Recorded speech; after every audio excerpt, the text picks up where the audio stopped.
Hello and welcome to episode 160 of Flix and a Six. I'm one of your hosts, Anthony Costanzo. With me, forever and always, the man, the myth, the knight in Nike armor, Alessandro Bielsi. Say hello, Al.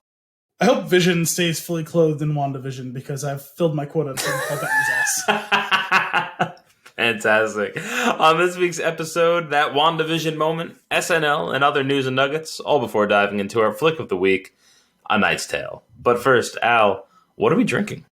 We are drinking Lexington Brewing and Distilling Company's Kentucky Bourbon Barrel Ale. Mm-hmm. Now, I believe we did a Kentucky... We did the cream, I believe. Kentucky Cream Bourbon Ale or whatever it is. Yeah. That was a good one. I've had another one of them. It was like the vanilla something or other. That one was really good. Their coffee cream is... it's so good. But this is the Bourbon Barrel Ale. Oh, geez, there is... Why would they put gold on gold writing on the... Oh, you one of those? On the neck of the bottle. It's gold Oh, on... yeah, I can't read that. I put the light on and now I can read it. My problem is the light is shining on it too much. Yeah, you gotta do it from an angle. So the hops in this are Fuggles. Hops? What? Fuggles? Yeah, that's a pretty well-known hop. And East Kent Goldings, which are obviously a British noble hop. Tasting notes, oak, vanilla, caramel, and toffee. Kentucky Irish Red Ale, aged for at least 6 weeks in freshly decanted bourbon barrels from some of Kentucky's finest distilleries. It's 8.2% alcohol by volume. It's got a lovely horse on top of it, as they are wont to do. It does have a lovely horse. It's weird because it's like, at first glance, it's like, oh, that seems like that horse icon is a little bit crooked. But no, it's actually the most not crooked and perfectly cut off horse icon you've ever seen. It's so not crooked that it makes you realize that most other horse icons are crooked. That's right. That's right. Most other horse, like, I'm trying to think symbology is like looks more like the knight in the chess. Yes, where it's like kind of upright, not anatomically connected. It's more anthropomorphic. Yeah. Now I have on this. It was from a 4-pack, not a 6-pack. Sorry, but Kentucky Bourbon Barrel Ale. Our Kentucky Irish Red Ale is aged for at least 6 weeks in freshly decanted bourbon barrels from some of Kentucky's finest distilleries. Subtle, yet familiar flavors of vanilla and oak are imparted to this special ale as it rests in the charred barrels. Pleasantly smooth and robust, Kentucky Bourbon Barrel Ale may also be served as an aperitif or an after-dinner drink. Al, can we just can we call you, what was it? Pleasantly smooth and robust? That's going to be your new... Can you make that your Twitter, bio? I'm pretty robust, and I have my moments of being. I think I read this pretty smoothly. Yeah, you did a good job, especially considering the gold on gold. Yeah, no, the box is better. It's a dark brown and black lettering, so still not great, but better than the gold on gold. It's not ideal, but whatever. No. Launched in 2006, it has grown to become the flagship beer of the premier name in barrel-aged beers, Lexington Brewing Distilling. Pairing suggestions, which we always appreciate. Ooh, I love a good pairing suggestion. I wish you can get those up in advance so that I could have the snack right next to me. Well, you're going to love this one. Just the verbiage here. And awesome. The choices, the specific choices. Catfish. What? Even better. Rich, spicy foods like barbecued beef, Oaxacan mole, or hearty Szechuan dishes. Okay. Great with buttery, well-aged cheddar. Pairs with desserts like milk chocolate, cream puffs. Try it as a float with your favorite vanilla or caramel ice cream. All right, hang on. Was that milk chocolate, cream puffs? Or was it a milk chocolate cream puff? Milk chocolate, cream puffs. Semicolon. Now I want a milk chocolate cream puff, though. I think we need to make that happen. Because as you know, our moms make great cream puffs. They do. But I don't think they dabbled in the milk chocolate cream puff. Not that it's a thing. No, but my mom makes them with chocolate chips in them. That's right. Although I think typically it's like semi-sweet or dark chocolate. I don't think it's typically... That's right. And I'm fairly certain that we've had this discussion before, but are they not morsels? Sometimes they're morsels because she makes the mini cream puffs, yes. Right. But they're not baking melts. Friggin' morsels. No. Let's make that happen. The The problem is baking melts are nearly the size of the cream puff. That's right. On the tasting notes, though. Yes. I want that as one entire meal.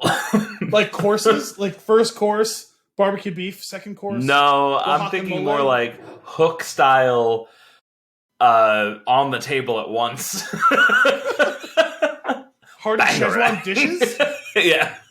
That's the one that got you. Because to me... As far as the eye can see. To me, I always appreciate the opportunity to... I always appreciate the opportunity to say Oaxaca. So I really appreciated the Oaxacan mole sauce. But it seemed like you really liked the hearty Szechuan. I did. Because I pictured ordering everything off the menu. Yes. And just all of it being there. This would be quite the fusion, because those are... You got some Chinese food, you got some Mexican food, barbecue beef, which, considering what was going on here, I don't know why I was thinking Mongolian barbecue beef. So it's got like an Asian-Mexican fusion going on. Okay, all right. Can I say the nose on this bad boy is delightful? Would you say that it's...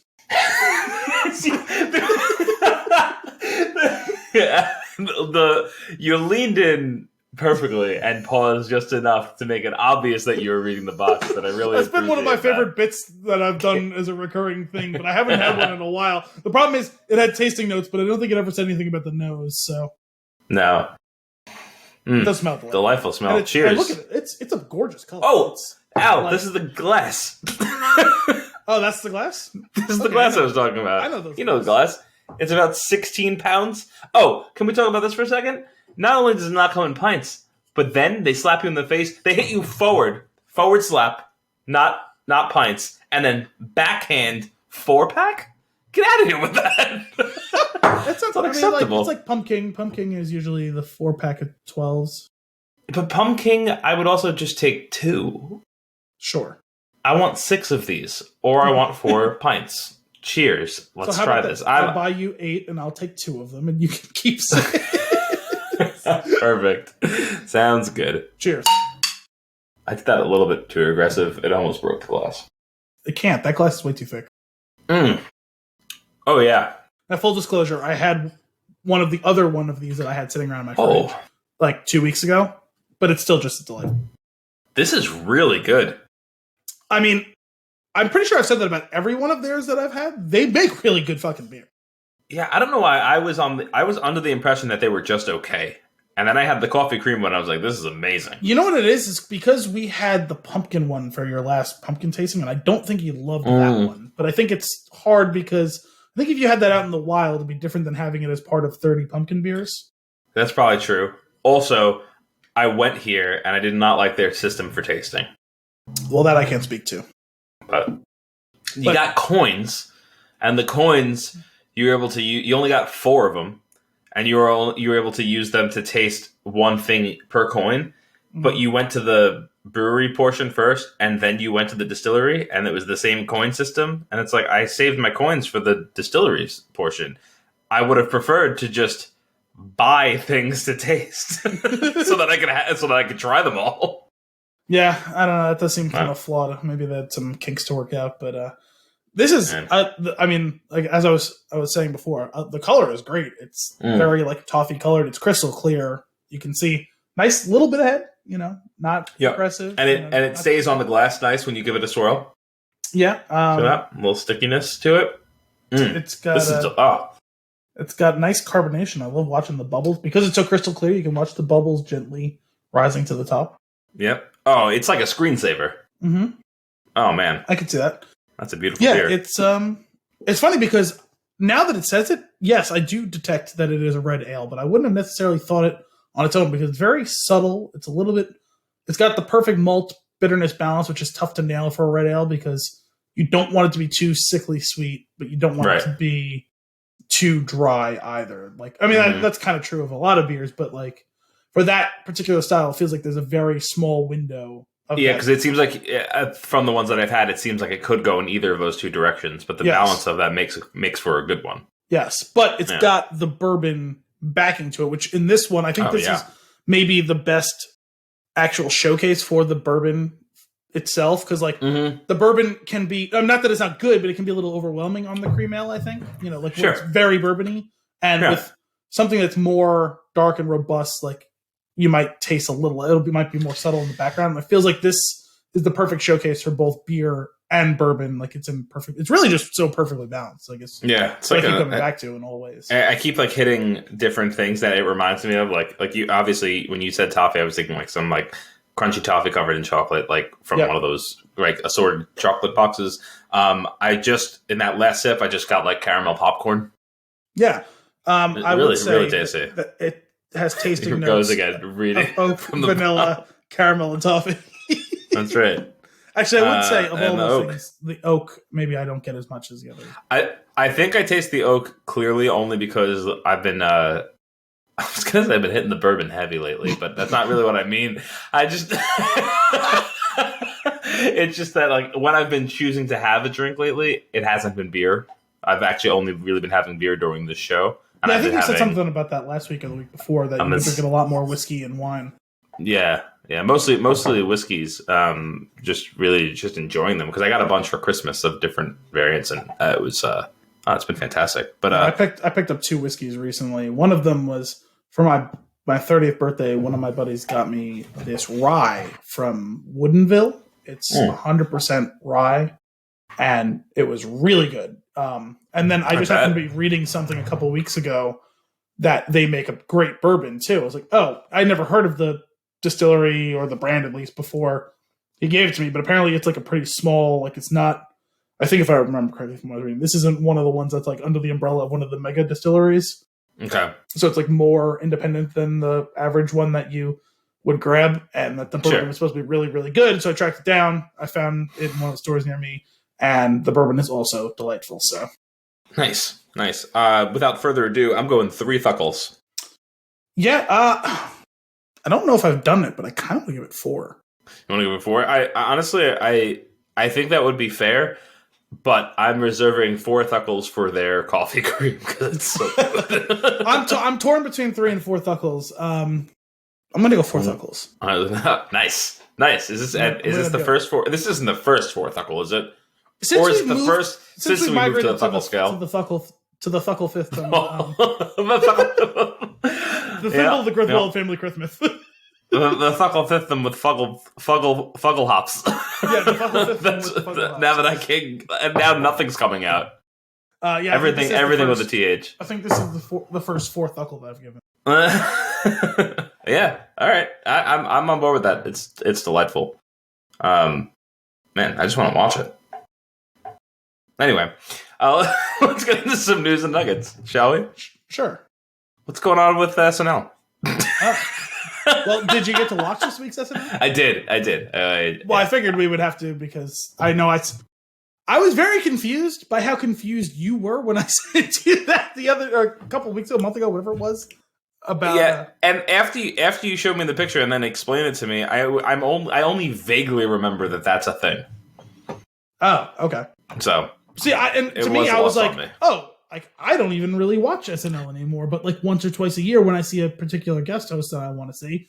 But Anthony watches it pretty commonly, if not every week. So I just assumed you were familiar with the way that they announce all of them with like it's the picture of like the cork board with the with like the 3 Post-its, with who's hosting and who the musical guest is. Mm-hmm. Yeah, no, it looked familiar, but it didn't really fully ring a bell. So Dan Levy, for anyone who doesn't know, Dan Levy hosted this week, the creator and star. He's just so funny. And so funny. That was why I wanted to watch it. I knew Anthony and Kim were going to want to watch it for that. Did you ended up watching the whole thing? Yeah, I saw it. I have a habit of fast forwarding through musical guests, especially when the performance is either wildly boring or clearly lip sync. Oh, well, I don't think it was lip synced. No? Then the sound must have been off. Because it was like behind. Oh, I didn't notice that part of it. No, it didn't seem out of sync. And I don't know, that sort of act would feel like the type that wouldn't be. Yeah, I don't know. I typically ascribe that to bigger acts. You know what I mean? Like I would think that you would want to impress as a smaller act. I don't know. Sure. They were weird. They were definitely weird. I kind of want to just listen to more of them just to hear. There's Phoebe Bridgers. Never heard of them before. They're just, it was just very quirky. You know, they were all dressed as skeletons. I was watching it and they were all dressed as skeletons and it just made me think of The Bones Are Their Money. Oh yeah, 100%. You said like 3 different times that the bone is their money. I didn't know if he got it. He said you wanted something spooky. So Dan Levy, super funny guy, seemingly great writer. I feel like anything, because like from what I understand, you could be as involved as you want with the process of the week that you're on the show. Yes. What I did find a little bit odd, though, is it seemed like he wasn't in as many overall skits as I would have expected. I started to notice that lately when I'm watching it like after the fact, after I've recorded it and I'm fast forwarding, because there's just like there aren't actually that many skits. Like when it was like and they introducing the musical guest, I was like, already? it seems so fast. But that opening, I think it was like the first skit that he did, where like he drinking the coffee, like he was like all hopped up on coffee during Thoby. That's right. That was hysterical. That was good. That was a really good skit. And do I have to say who my softener is? You do not. That was good. The disgusting. I really appreciated the Super Bowl party where they take their masks off. We deserve this. We did everything right. We're doing everything right. They're eating the chili with their hands. Fantastic. But it was very funny. And I very much enjoyed it. I don't watch SNL every week. I do usually watch the Weekend Update, though. Okay. I just know that it felt like a while back you watched like almost every episode. There was like a year where... Yeah, I know you said basically you watch every Weekend Update, but... I'm a big fan of the cold open, and I'm a big fan of the Weekend Update. And then once one skit falls flat, I usually just skip to the Weekend Update, and then I turn it off. See, overall, like, there was a time, like, maybe late in high school for me, where I would watch it pretty regularly. Mm-hmm. And that was a really good cast. That was, like, because that was still, like, Amy Poehler, like, Tina Fey. Like, Seth Meyers, like, all of them. Yeah. But I mean, I'll catch like a skit every once in a while. I basically watch it once or twice a year. Like I think the last one I watched was Kit Harington when he did it. Because I remember I was thinking about the intro when they were coming out and like the other cast members were like in like asking the questions. I like when they do stuff like that, the monologue and all that. The other really good one was the Zillow one. From that was great. That was really good. I thought it was gonna be one of those like music video ones, but then it turns into like borderline like it's this like it kind of was like the sex line thing that you see like late night on like Comedy Central, but like also kind of not. And then it was just instead of sex, we're into Zillow. The funny thing about Zillow being pornography is that when Kim and I met the realtor that we ended up using when we bought our house, she referred to looking at houses as looking at porn. And we thought it was really awkward and funny at the time. And then she sent an email out with the skit in it this weekend. Oh, wow. Fantastic. I was like, oh, she's really leaning into this. Wait, you're still in touch with the realtor? Our realtor, 2 years after our wedding, dropped off a gift on our anniversary of local honey. What? Like, I don't know, takes notes, I guess. We did invite her. She did come to the ceremony of our wedding. Yeah, she was there. She's great. Gail's awesome. Gail O'Reilly. You need a realtor in New Jersey. Gail O'Reilly. And I 100% sing Gail O'Reilly every time I think of her name. But she was fantastic. 10 out of 10 we'll use again.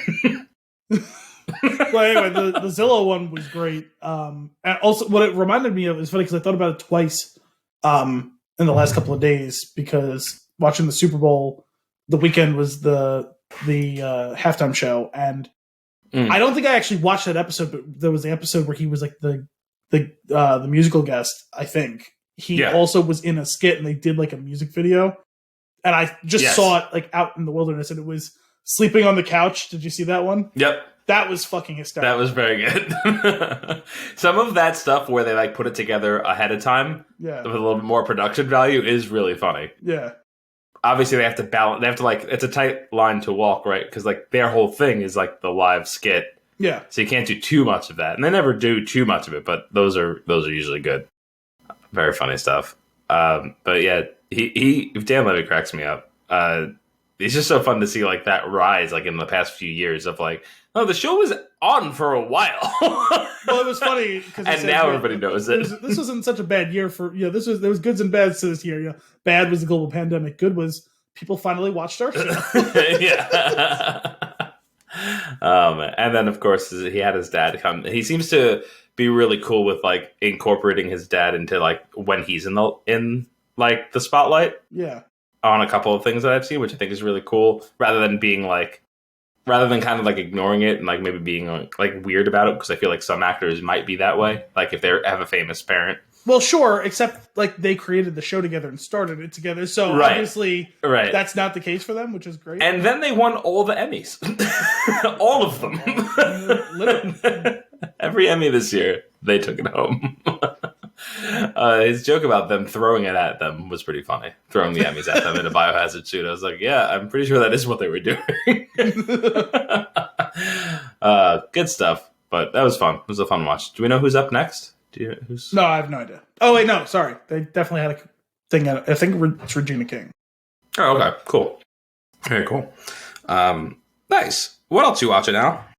Oh, we're doing what we're watching. Why not? Interesting. Yeah. Okay. Do you want to do WandaVision now or you want to do it later? I don't know. I'm thinking let's do WandaVision at the end of our News and Nugget segment so that you can skip to the next chapter if you don't want to hear anything about it. Okay, fair enough. Although it's been, it is a little odd that we basically reviewed the previous weeks the day that the current. That's true. That's true. Okay. WandaVision. You convinced me. Good episode. It was a good episode. I was wondering if they were going to do this, and obviously I think it makes sense. Now they're blending the two, out of the box story and the inside the box story. So yeah, well, what's funny about it is you watch the show. The first couple episodes are really fun. They're entertaining. There's a mystery involved, and you're not questioning it quite yet, or at least this is me putting the way that I feel about it in everybody's mouths. You're not questioning it quite yet, but you're like, is this gonna last for a whole season? I'm not sure. This is fun. I don't know if I want to do this for a whole season. They're like, we're not going to do this for a whole season. I was like, oh, okay, good. And now it's like super Marvel right now. And I was like, yeah, you brought it back. It really feels part of the MCU.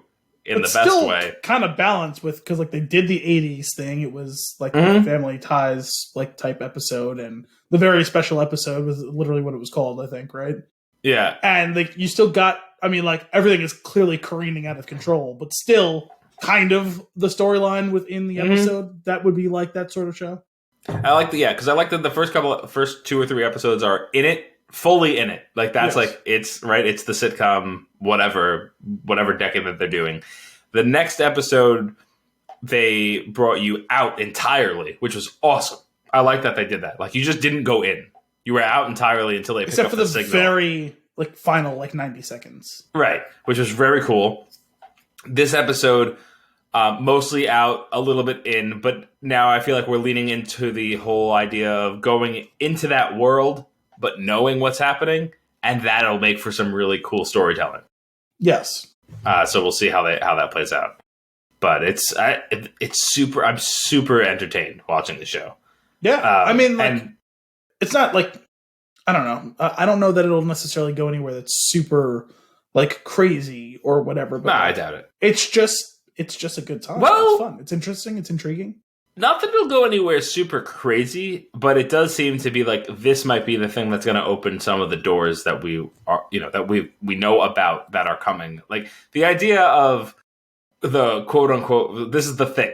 If you really didn't watch it yet and you're listening, we're about to talk about the thing that happens at the end of the episode. So skip ahead a few minutes, I guess. But when there's a knock on the door and she goes to open it and they show it from the back, it's like, very cool. They're bringing her brother back. Awesome. When they turn the camera around and it's that character from the X-Men universe, I was like, ho. Even better. Because now it's like, what are they going to do with this? Because there's already been talk about X-Men joining the fold in some fashion in the MCU. How are they going to handle that? Is that going to be a multiverse situation? Is it going to be the X-Men from the movies that we know? Like what are they going to do? And I thought that was really cool and exciting, just because it doesn't mean anything and it answers no questions and it might be completely throwaway, but all of those things are exciting to me. Yeah, I mean, you have to figure at some point Chekhov's Pietro would go off. And so we got that. It's got to. Now, whether or not you expect it to be that Pietro, sure. But I think we talked about it last week, right? The idea of like the multiverse, where that's going to go with like Doctor Strange and the whole Spider-Man's thing, plural Spider-Mans. All right. Would it be Spider-Man or Spider-Mans? I'm going to go Spider-Mans because it sounds wrong. I was going to go, because I think it's assorted Spider's Men, right? Like it's more than one Spider-Man, not Spider-Men. Spider-Mans. Yeah, I think it's Spider-Man. Yeah. Because each of them is their own Spider-Man. They're not a family of Spider-Men. Sure. This is bad grammar with Alan Anthony. We can do a whole podcast on this. Yeah, it'll just be like, you know what word grinds my gears? And then 3 hours later, we end the show. So anyway, yeah, we're going to have that whole thing. And there's been speculation for a while since Disney bought Fox that we knew that we were going to get X-Men eventually. The question is it going to be new X-Men? Is it a reboot? X-Mans. No, but if we were doing different groups of X-Men from different versions of the multiverse, I think they'd be X-Men's. Huh. Yeah. X-My? the plural of Xmas, X-My.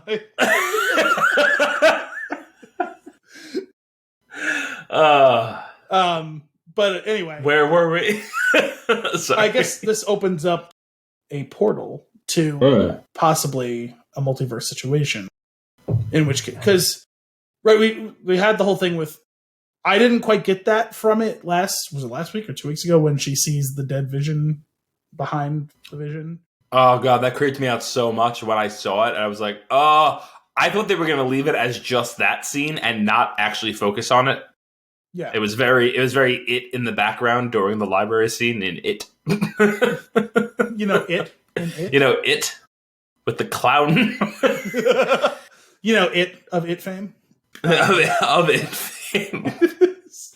So anyway, I didn't realize that, I just assumed all of this was just something she conjured up, but to see that, oh no, it's apparently the reanimated corpse of Vision.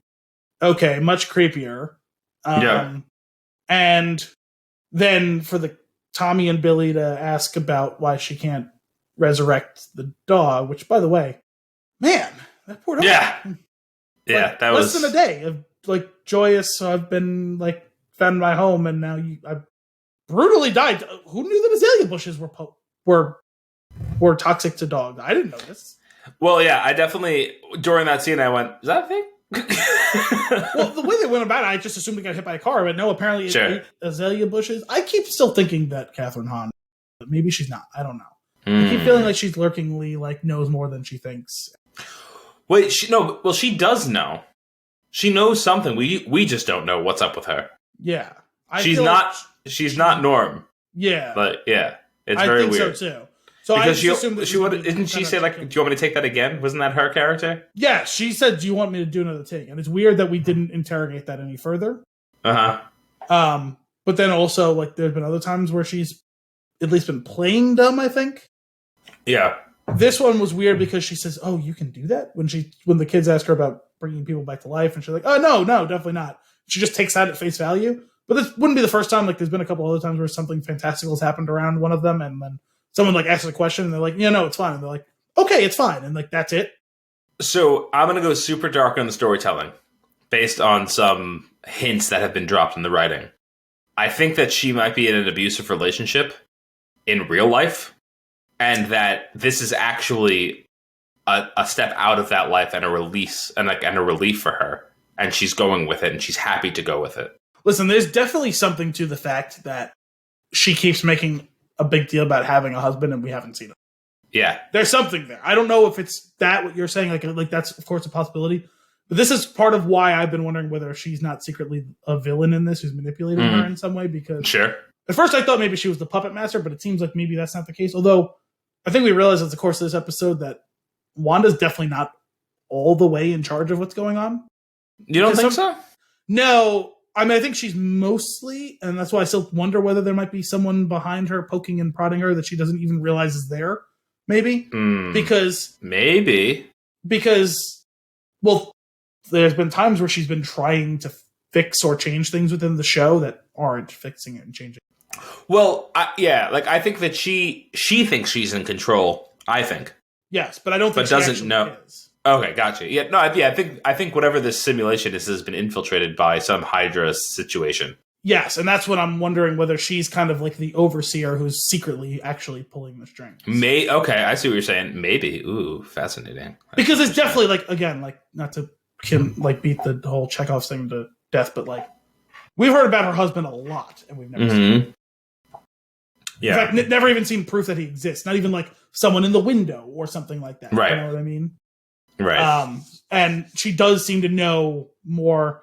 And like Wanda should have really been like, why do you know that we can do takes? Why do you know this is a television show? Like that's the one that really should tip you off to there's something wrong with this really. Yeah. Oh man.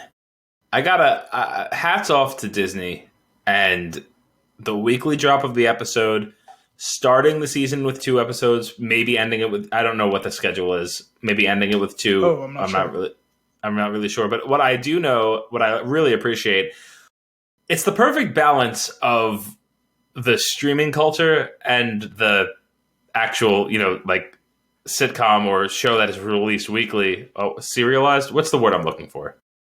When it's released. Serialized. I mean, I guess. Anyway, but it's the perfect mix of that where it's like, there is that stupid thing when you watch shows once a week, whatever, when they're like airing, that like, oh, it wasn't on this week.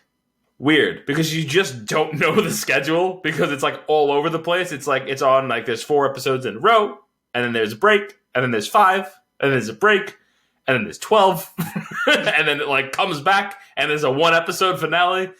Looking at you, Walking Dead.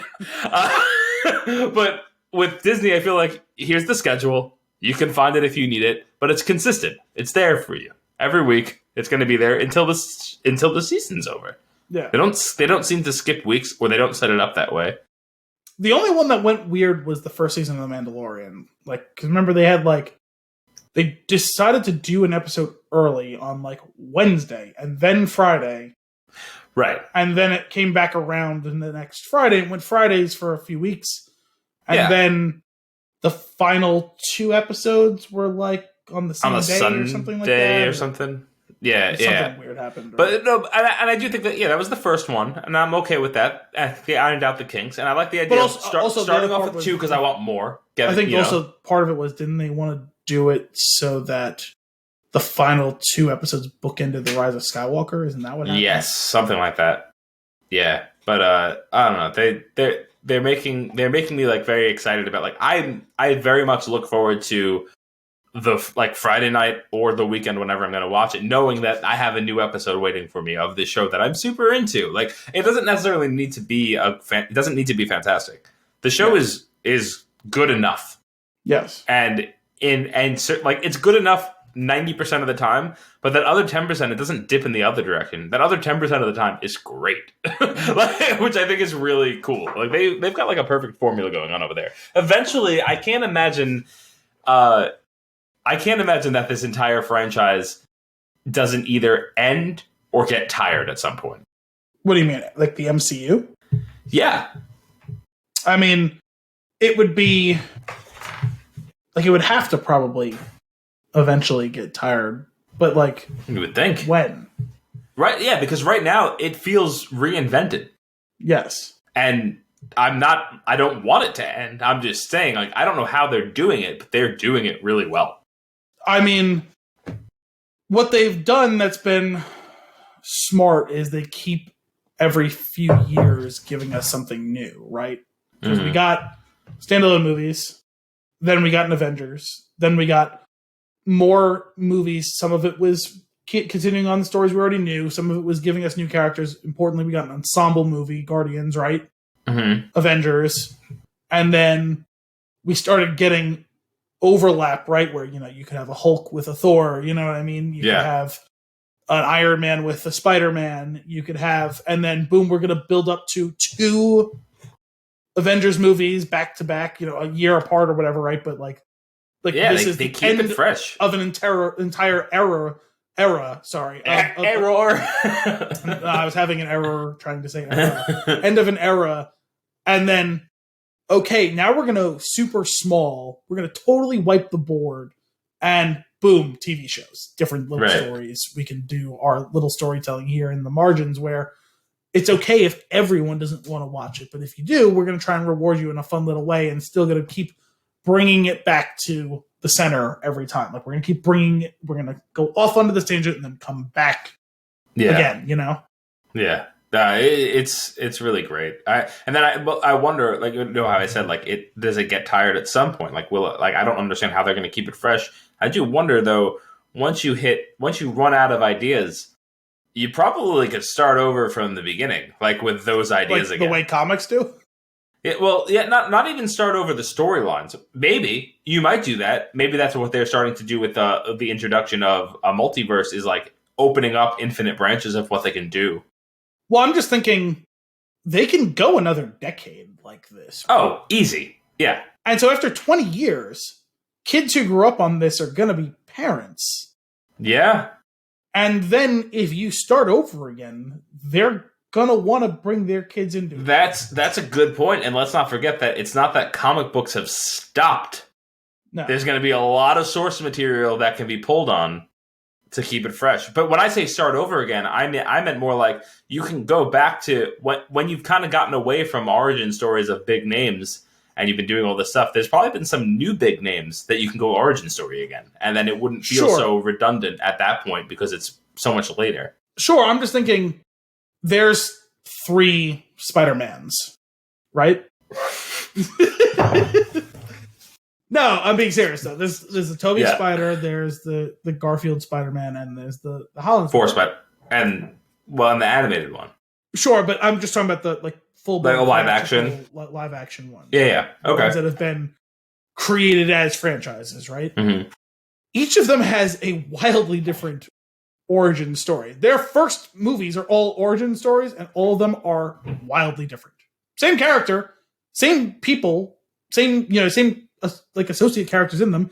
You got Mary Jane's, you got Gwen Stacy's, you got but one of them started out with the Green Goblin storyline. One of them started out with was it the Lizard? What the hell is this? Lizard? Yeah, I think it was the Lizard. And one of them with Vulture, right? Like, you had 3 completely different ones. Who knows what the next one? Well, let's not forget that Homecoming? Is that the first one? Homecoming wasn't really an origin story. It was because we had seen him prior to that. Yes, but and it still they didn't redo it. It kind of mirrors the idea.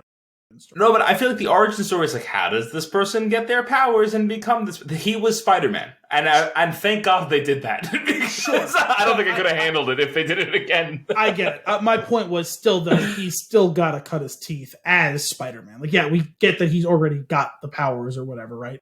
Yeah, got to mess around a little bit, but he's still not really a superhero, right? Yeah, that's true. He's getting there, but he's getting involved, and now he's like pretty much becoming it out of necessity. Yeah, I understand what you mean. I am curious with like another Spider-Man and opening things up, and it seems like obviously they haven't said anything specific from all accounts of cast members that have been spotted. It does seem like they're doing a similar Into the Spider-Verse situation where other characters are going to either come back or they're playing their similar role just in a different fashion, because I'm not sure what they're going to do with it. But it would be amazing if it's it feels risky. I do wonder though, like part of me thought like, oh, with the whole multiverse thing, are they going to do it? Are they going to make it that it's like Willem Dafoe was spotted, for example? Like, are they going to do that he is the Willem Dafoe from the Tobey Maguire Spider-Man? Or are they going to do something like, no, like he played that character so well, let's just use him again and do it differently, like kind of like J. Jonah Jameson, which could be a cool take. Yeah, I'm just saying, like, the only reason I'm saying it's risky is because Into the Spider-Verse just did it. And did it really well. And did it really well. Like, you're not really well gonna top it. Like, your best case is to do as good. Mm-hmm. And like now, there will be a novelty to seeing the Spider-Man right? Like the 3 Spider-Mans that not just, okay, here's 3 different, or however many there were, 5 different versions of Spider-Man, right? And well, voiced by actors that or whatever, right? But like you didn't have history with those characters. Mm-hmm. Now you're going to have a lot of history with these 2 other characters who are showing up and their villains and their associates, Yeah. Yeah. Huh, we'll see. I guess we'll see where it goes, but they can do whatever they want. They're nailing it so far. Sure. I don't mean to doubt them. It's just like this one seems like it sounds like a cool idea. It's just like it's literally just been done. If this was something that was done 10 or 15 years ago in an animated movie that was a one-off thing, like it just feels like, is this the time to do it? I mean, well, it almost time to do it. It almost makes me certain that that's not what they're doing. I mean, they got to be doing something. I mean, I'm not saying it's going to be the same movie, obviously, but like, there's going to be a lot of overlap. There has to be. Well, there could be something interesting where it's more, maybe that's the thing. Well, I don't know if it'll be that, because is the Doctor Strange movie coming out before that? I don't remember when they're coming out. Because it could be like one of those things where like maybe we get the understanding of the multiverse, and not that we're going to interact with the characters from there, but we're going to open windows to it. Versus like in Into the Spider-Verse, they all came together. Yeah.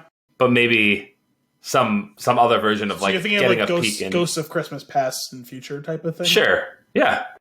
I don't know. We'll see. Doctor Strange opens up a window for him to take a glimpse of, to explain to him the concept so that he can wrap his head around. I don't know. Who knows? And if you do a pretty good job as Spider-Man, you'll look like Tobey Maguire. That's right. But if you do a less good version, you'll be more like Andrew Garfield, who broke his girlfriend's neck. Yeah. Yeah. Ooh, that scene is intense. It's like the only actual scene I've seen from that movie. I never actually saw the second one. I go, is she gonna... Oh! I mean, I knew that was a thing that happens to Gwen Stacy, so I kind of like expected it to happen, but I think it's just how abrupt and the sound. Ooh, the sound. That's jarring. I still hear it. Kind of Deus-esque, Yeah. Yeah. Breaking necks is a rough sport. It's not great. Oh. That show was good. Yeah. That show was really good. I want to rewatch that, I think.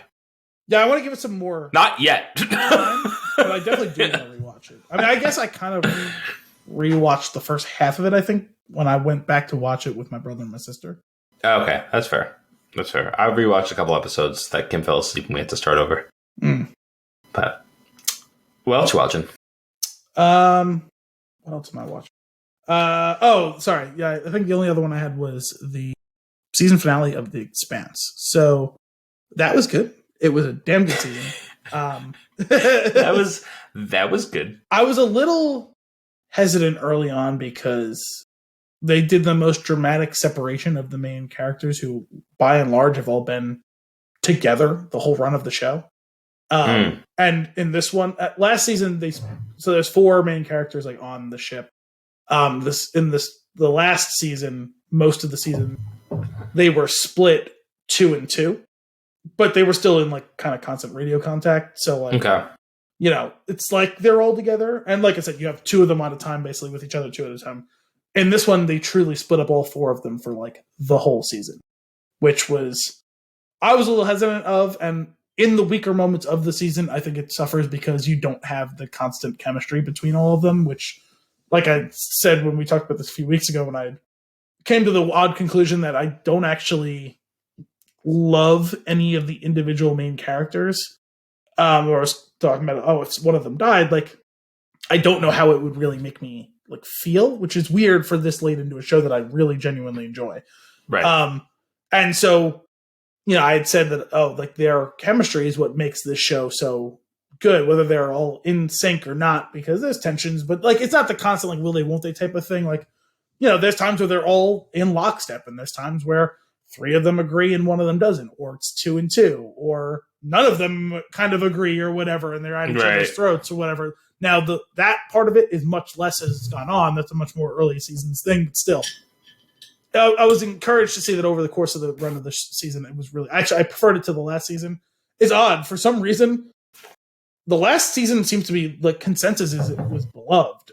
I liked it the least of all the seasons, which is odd. Like, it was still good. It just wasn't... I just didn't prefer it the way I did the 3 preceding or 4 preceding. I forget now. But it was good. I was excited to see where it's going. It's going to have 1 more season. It's interesting because... I know it hasn't been a perfect adaptation. They've pushed and pulled around a little bit of stuff. There's 9 books, I think. I think the final book in the series is coming out sometime this year. And the 2 show that I've never heard of this sort of circumstance before. I'm sure it's not the first time it's ever happened, but you know, like sometimes authors have like pen names or whatever. Yeah. Right. Like Stephen King's real name is Richard Bachman or something like that. So the author of this book series is actually a pen name for 2 people. Oh. Which is odd to me that like it's like if you didn't know that, you'd be like, oh, it's that one person who writes this book. Right. 2 people who write under the one name, which is weird. That's kind of funny. It is. And the 2 of them are actively involved with the show in the way that George R. R. Martin was for the first several seasons. But like they've stayed the whole way through the show. They've stayed involved. Gotcha. So they've helped to plan the landing, because I don't know if they announced to the showrunners and everything that the coming season would be the final season before this season or not. I'm not sure, but before this season actually started airing, that was announced that the next season will be the final one. So they do have an opportunity to wrap everything up some. I've heard some people speculate that it might be a soft ending, because apparently at some point in the books, there's like a 30-year time jump towards the end of the run of the books. So I've heard speculation that they're going to basically put it on pause for like 5 years and then come back and do it as a time jump type of thing. Oh, interesting. I don't know if that's true or not. This is just pure speculation. Yeah. But I'm really excited to see where it goes. I don't think they'll be able to answer all of the, I'll say, quote unquote, supernatural, like existential type stuff. I don't think they'll be able to answer all those questions, which is unfortunate. But looking at Game of Thrones, which this show is often compared to, when people try and give you a short version of what is the show, it's Game of Thrones of Space, and they're not totally wrong. Smaller in scope, and like this, like there's like 15 characters you have to care about, not 50. Right. But you know, it is. It's a big, broad scope thing with multiple factions, and you get some of the politics within the factions. Forget about just the politics of faction against faction, right? And it's high concept and all that, and it's, you know, there are a lot of similarities. I think they've been more focused with it as it's gone on. You see some complaints about the way the White Walkers thing was all resolved, so maybe it's for the best that they don't resolve that in this, because maybe there won't be a satisfying way to do that in show form. I don't know. Sure. Because it feels like they still, you know, all these years later, only barely dip their toes into the waters of what that could be.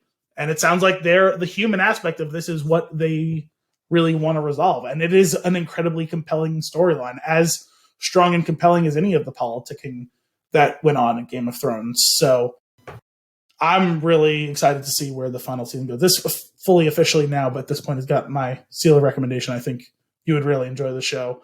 I don't see why Kim wouldn't. I don't know how she is with sci-fi stuff. Well, we're about at that point where we need something to watch. So it's where, I mean, like the first season, it definitely feels very sci-fi. The network, not the concept, because that's where the show started. It's been on Amazon the last 2 years, but it's the highest production value of any of those shows I've ever seen. Like, you can tell it's sci-fi, but it still looks much better than all of that. And most of the actors and actresses are not people you know. Even still at this point, there's only been a couple of people who've joined the show that would even be like recognizable as like those guys type of characters. You know what I mean? But it's a good show. It's really well written is what it comes down to. And it's ably performed by most of the cast. I really enjoy it. It is kind of high concept, but it's the type of thing where it's like, if you could get into Game of Thrones, I don't know why you couldn't get into this. I mean, some people prefer medieval to sci-fi or whatever, or vice versa, and that's cool, whatever. There's a lot less sex in this. I mean, there's a little bit, but there's way less sex in this. Right. But it's a good, enjoyable show. What's cool what I always appreciate of it, we talked about, is, I'm not saying it's all perfect, but the science is pretty good. Like, they do a good job. It's it's within the realm of believability, at least. I'm not saying it's perfect, but it's like, it at least looks like they tried to get it right. You know what I mean? Which, that makes a difference. And some of it makes for really compelling storylines, because like they get into like the science or stuff, like, oh, we're gonna run out of fuel. This is bad. Stuff like that. You know what I mean? Like, do you have any interest in the books? Yeah, actually, now that I've thought about it, I don't know how long it's gonna take. I don't know if they've actually physically started doing like the production of the next season. It's possible with COVID they're gonna have delays getting to it. I don't know. So it's entirely possible it won't actually air within the next year, which would be unfortunate, but maybe 18 months. I don't know. Like, but I'm going to be super excited, and I'll have time to read them. I would like to read them now at this point. When I first started watching the show, I wasn't too sure I would necessarily, like, it felt like a very big back burner thing. Like, I could see myself some point in the next few months trying to start it up. Yeah. Oh, cool. On the topic of books, I've made some progress on Ready Player 2. Did you ever finish Harry Potter? Yeah, I did. Okay, I don't remember if we ever I finished it. You finished the series. I finished it, and I think that was sometime last year I finished that. And I know there was a big hiatus at one point, so I wasn't sure. What else? Yeah. The play, the Cursed Child. Oh, that's right. Okay. Yeah, no, that's right. That does sound familiar now. I knew you were going, and then it felt like you hit a wall for a while. I forgot that you actually finished it. I enjoyed it. It's good. I enjoyed reading them. There are some differences. I'm not adamant that the book is better. I just think it's a different take, slightly different. Like the movies go in a slightly different direction with certain character, I guess, depth. But there are things that are missing, obviously, from the movies. But are they necessary for the storytelling? No, they do make some of it is, some of it isn't. They make for good books, if that are super likely. There is definitely there were times where the books dragged. Sure, I would say that as far as like details go for storytelling, it's the biggest one to me is in 6 with the memories and all that.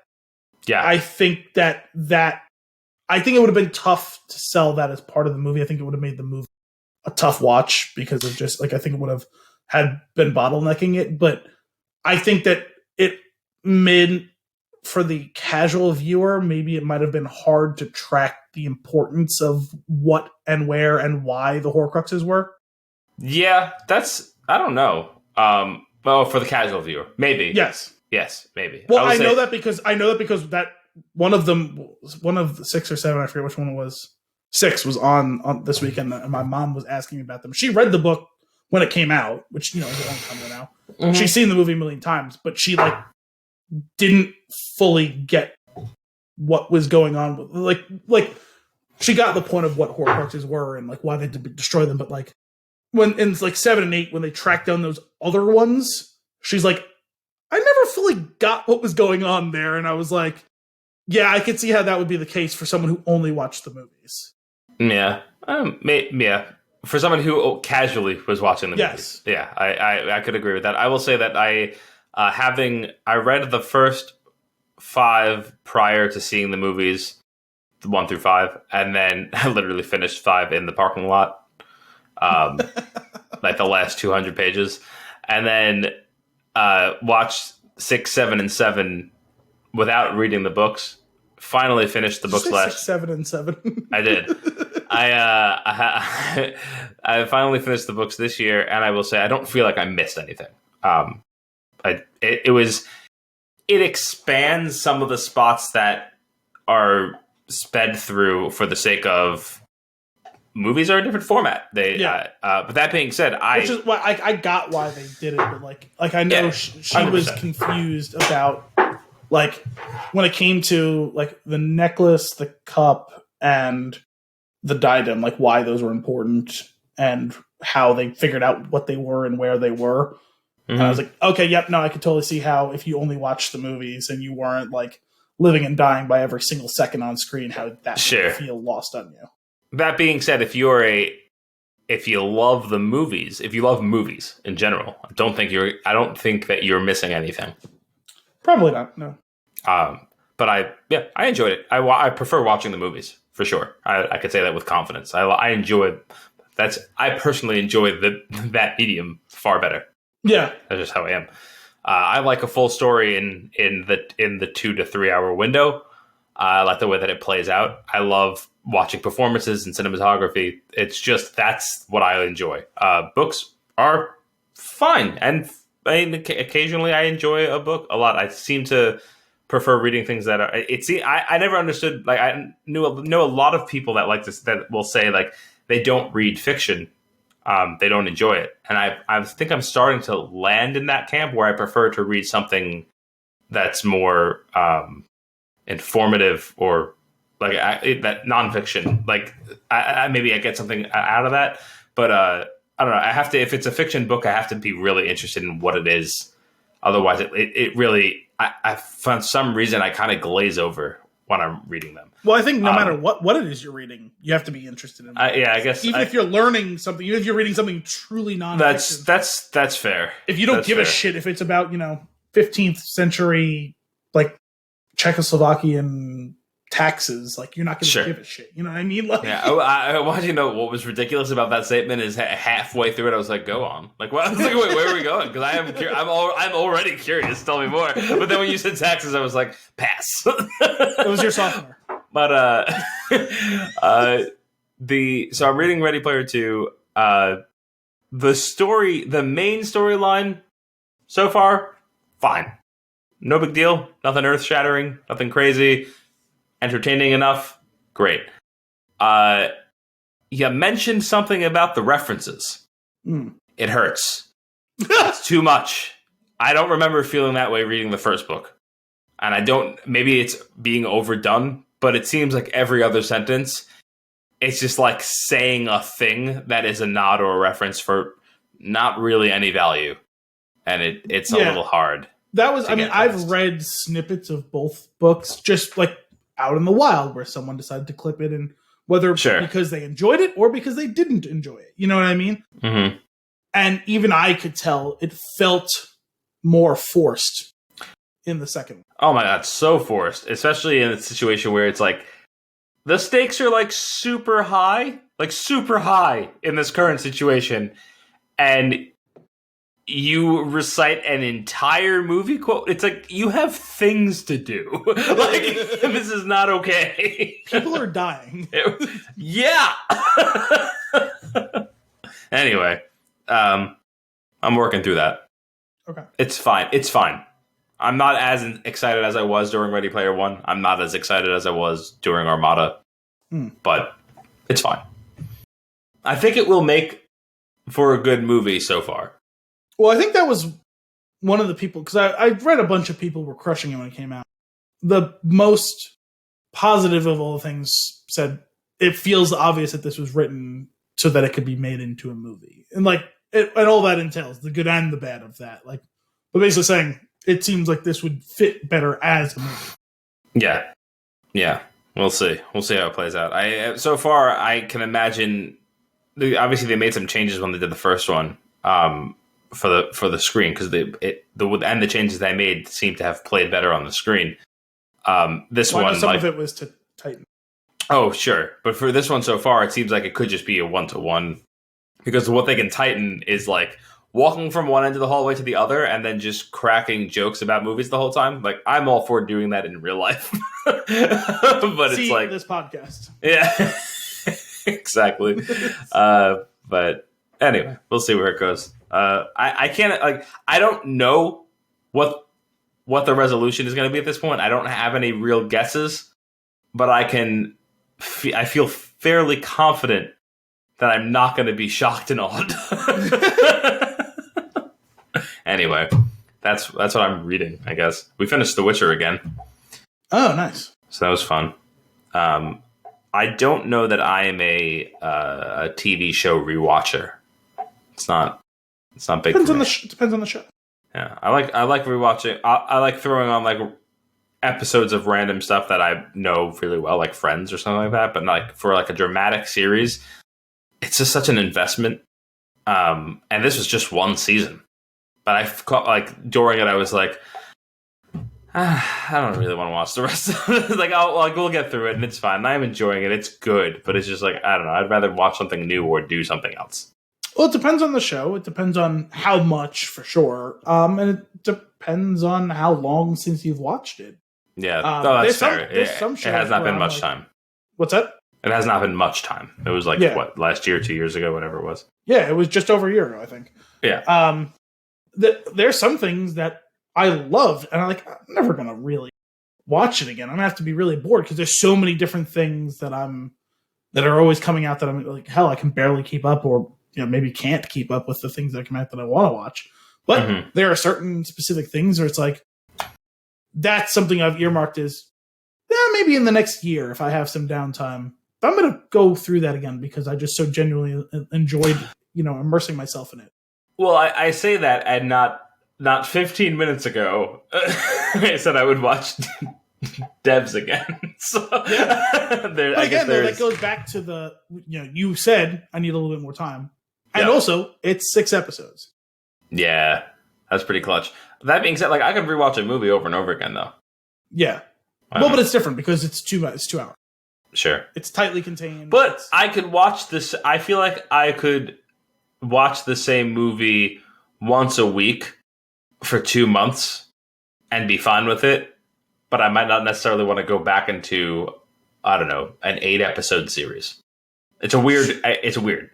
Well, pacing is a big part of it. And also, I mean, it's just because you're like, I can watch but you're not going to watch it every, but if it's on, sure, you'll put it on because maybe you'll watch 45 minutes of it because you don't need to watch it from start to finish. I've watched Space Jam 8 times in one day. Wow. We used to put a movie on loop at the pizzeria. Space Jam is a very short movie. Why didn't you just bring a couple of different movies? I know you had a lot of them. Well, we did watch other movies. It was just, we were there every Saturday for a few years for 12 hours. So we watched a lot of stuff. No, I'm just saying, like, it's Saturday. Gonna be here all day. Let me bring, 4 movies. Yeah, well, when it's busy, you can't really, like, it's just on. And, like, even though you're not watching it, it's still getting in there. Someone had to rewind it and put it back on, which meant someone walked over to the VCR. No, because it's DVD, and when it hit the end, and somebody would just hit play just to keep the thing moving on the screen. And the amount of time it takes to go put on that DVD, it would have only taken you like 30 extra seconds to put a new disc in there. That's fair. You can't be changing discs in the middle of a rush, though. Nah. You can hit play while you're on the phone taking an order, though. Nah. Al, you got a nugget? Oh, I got a nugget. What do you got? Sonic the Hedgehog 2. Nope. You got a new? I told you it was a true nugget. When is the first one available? It must be. Can you watch that now? I want to watch the first one. Can we watch the first one? Can we watch it, please? I really want to watch it. I gots to know. It's going to be so bad, though. You know it's going to be bad. Oh, but I want to watch it. It's going to be bad. Next week, Sonic the Hedgehog. Wait, didn't you and I come up with a list last week of what we're going to be doing for the next couple of episodes? We didn't actually come up with a list. Didn't we? I don't think so. Anyway, so Sonic 2, that's a thing? Well, I'm trying to... Yeah, Sonic the Hedgehog 2, it was announced today. It's coming. I thought you were going to end that sentence if it's coming out in April. I was going to be like, Jesus. They made them both at the same time? Is it one of those situations? It's one epic movie that was cut into 2? They shot it in Australia, yes. I got New Zealand, sorry. New Zealand. Oh, goodness. No, that was my nugget. I saw it flash. Someone retweeted it onto my timeline. Fair enough. With the 10-second teaser. There's no footage, just a 10-second teaser that it exists. And a date flash. It was like Is Knuckles going to be in it? Of 20. Is Tails going to be in it? Is Tails in the first one? Was Tails in the first one? I don't know. I'm asking. James Marsden's in it. Did you know what Tails' real name is? No. Miles Prower.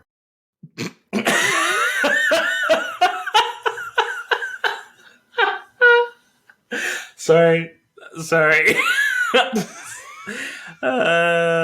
Goodness, it's not a joke, it's real. What's your new news? Do you have any? Is this what we're ending with? I don't know. I might think of something. Go on.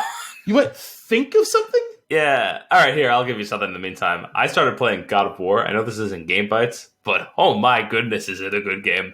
And the story is incredible, and I feel horrible. I'm just this cranky old dad with this boy, and I have to take mom's ashes to the top of the mountain, right? Mm-hmm. And these two don't communicate very well. It's very frustrating. And when the kid's upset, it's upsetting.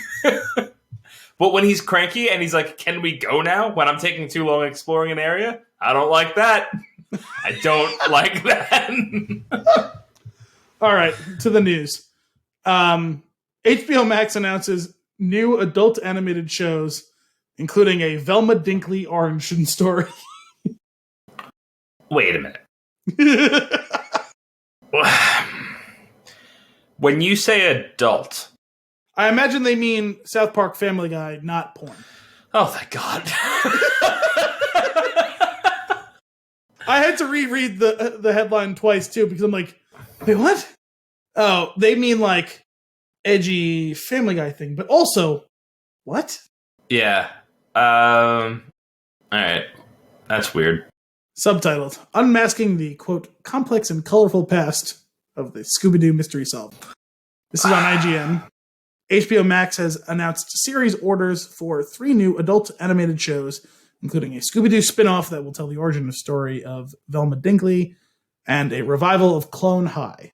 Now, was that a show that you're familiar with? No. What is that? I'm not either, but I saw a lot of people talking about that in response to seeing this article online. So apparently people loved that show. It's not what I'm familiar with. Let me throw this out there. I sighed at first. I want to take that back for a minute. I'm not like if you came out like my problem was like, oh, like, if you want to do that, your problem was you were worried you were going to see an animated version of Velma getting fucked. I got it. No, that's not even. That was okay. That was my first concern. My second concern was like, why? Like, why are we? Like, why is this being told? Like, it seems like, oh, let's layer a story onto a known. It feels like a marketing thing, right? It feels to me that's my first gut is that the only reason you're telling the story is, oh, here's a name, let's do something with that. However, if it came from the side of the thing where someone was like, I have this really funny or interesting idea, and they have something in mind that they wanted to do, and if that's how the idea was born, that I'm okay with.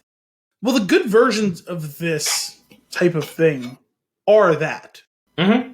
The problem is, it's often tough you don't know until 8 episodes have been made and it starts to air and you go, oh, no. Yeah, it's often tough to tell until you actually get into it. Yeah. You know? Yeah. And I guess the thing is, I don't want to be negative up front, and I was, and I'm apologizing for it, is what's coming out. Granted, it did start off because the phrasing made me uncomfortable. My first inclination was to roll my eyes as well at this. Sure. Like, it's like, what? Yeah. So the original and comedic series, aptly titled Velma, will unmask the complex and colorful past of the underappreciated brains of the Scooby-Doo Mystery Inc. gang. Velma Dinkley, voiced by executive producer Mindy Kaling. I just read that like Jim Broadbent in Hot Fuzz. Oh, that's the end? That's the end? That was the end of that sentence. That's all. Yes. Because voiced by Mindy Kaling. Because this is a terrible run-on sentence. That's it. The original and comedic series, aptly titled Velma, will unmask the complex and colorful past of the underappreciated brains of the Scooby-Doo Mystery Inc. gang. Velma Dinkley, voiced by executive producer Mindy Kaling. That's a terrible sentence. No, yeah, it's not good. It's not good. I thought that was 2 sentences. That's why I got lost. No, well, a new thought was started 3 times. Yes. Charlie Grandy, Howard Klein, and Sam Register will be serving as executive producers on the 10-episode series, which is being produced by Warner Brothers Animation. In addition to Velma, HBO Max ordered 2 seasons of Clone High, a reimagining of the Phil Lord, Chris Miller, and Bill Lawrence 2002 series set at a high school for clones of historical figures. Where was this? I don't know. Sorry, it looks like maybe MTV. I'm gonna see if there's anything I remember from Lord this. and Miller, obviously, like Lego Movie and all that stuff. Bill Lawrence is the guy who created Scrubs and a couple other TV shows and Ted Lasso. Well, help Jason Sudeikis create Ted Lasso. I have no memory of this. I mean, you would have been more likely to than me because I would have been. I have this. No, I don't know. I've never ever seen this, or like a clip of it. Nothing. I know nothing about this. As well as writing the series, Lord and Miller will be reteaming with Lawrence to serve as executive producers on the MTV revival, with Erica Rivinoha assigned as showrunner. The streaming company further filled out its adult animation slate with Nate Sherman and Nick Vokes fired on Mars. Not loving that phrasing. Not loving what we've coined the term. Adult animation? Adult animation, yeah.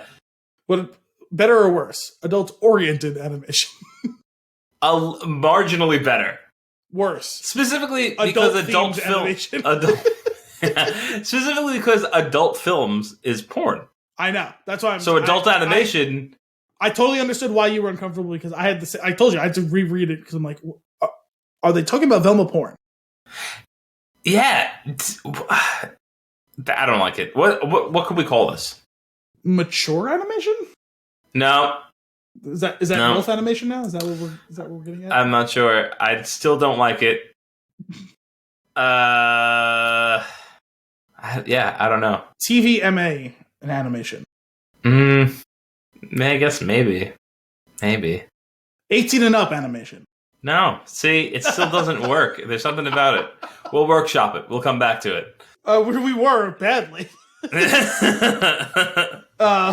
Fired on Mars, an existential workplace comedy set on the Martian campus of a modern tech company. SNL's Pete Davidson will be lending his voice to one of the characters. HBO Max also renewed J.G. Quintel's adult animated comedy Close Enough for 2 more seasons. I saw it down the road and I laughed because I knew it was coming. Where are you reading? Where is this from? It's on IGN. Oh, okay, runonsentence.com. Apparently. It's a tremendous privilege to build on the 100-plus year legacy of cartoons at this company. We can draw a straight line from our hundreds of childhood hours spent watching Bugs Outwit Elmer to the current slate of adult animated projects we're building here at HBO Max, and we think fans will agree. Said Susanna Makos, HBO Max's EVP of original comedy and adult animation. Why has nobody flagged this? It's in her official... She has a business card with this on it. We're proud to introduce... Just call it Cartoons After Dark. Still kind of not better. We are proud to introduce this distinctive group of series from a wide range of diverse creators that will form a first stop destination for it.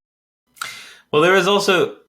this is also pulling on something that, like, there's also the idea that people dismiss things that are animated more rapidly than they will something that is live action. And it almost, like, part of me wants to, like, say, like, how do you get the show information across and just don't even include the fact that it's animated? Because I feel like that makes you think a certain way about it.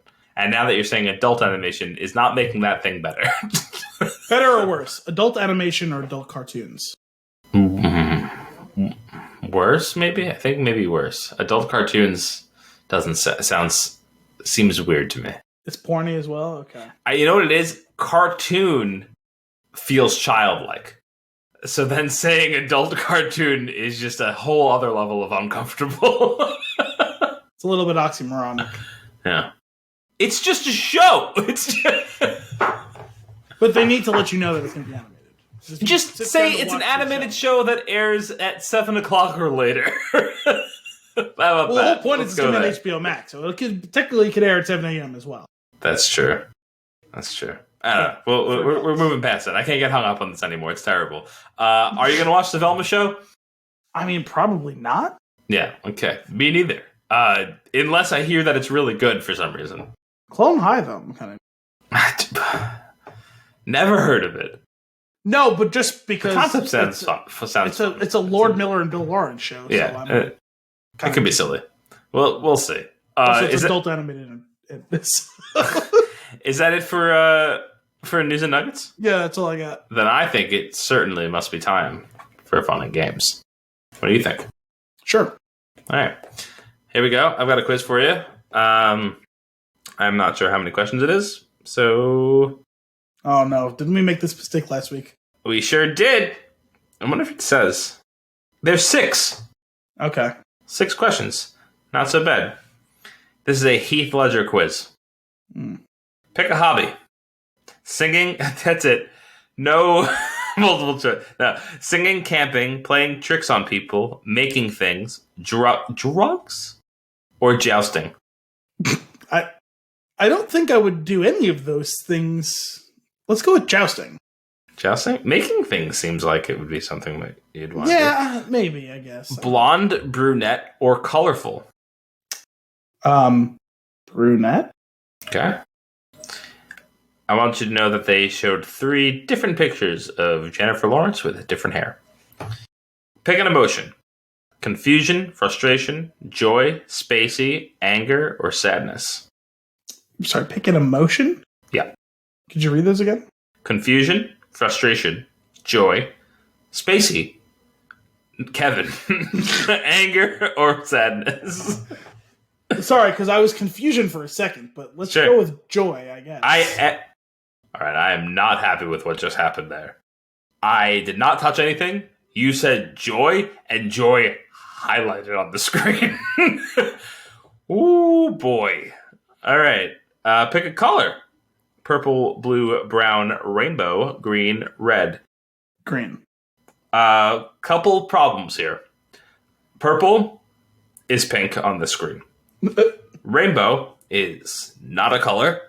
And red is a white box with the word red in it. Is the font red? Nope. Ah. You said green? Green. Yeah. What you care about most in a relationship? Now, how many whats are in that sentence? It took me a minute because it's not a sentence, first off. And second, there's no punctuation. So I didn't know where to start or end. So, what you care about most in a relationship? Sex, looks, commitment, control. Jesus. Fun, right? And dependency. I think this should filter people out if anybody answers control. Is this secretly like a psych quiz? Like, I don't know. I guess fun. Okay. Seems reasonable. Where could you see yourself in 20 years? Rehab. Jesus. Reading Shakespeare in your suburban home. In jail. Living with your princess or prince in a castle. Working as a repairman in a big city. Living in a cabin with your significant other where no one can find you.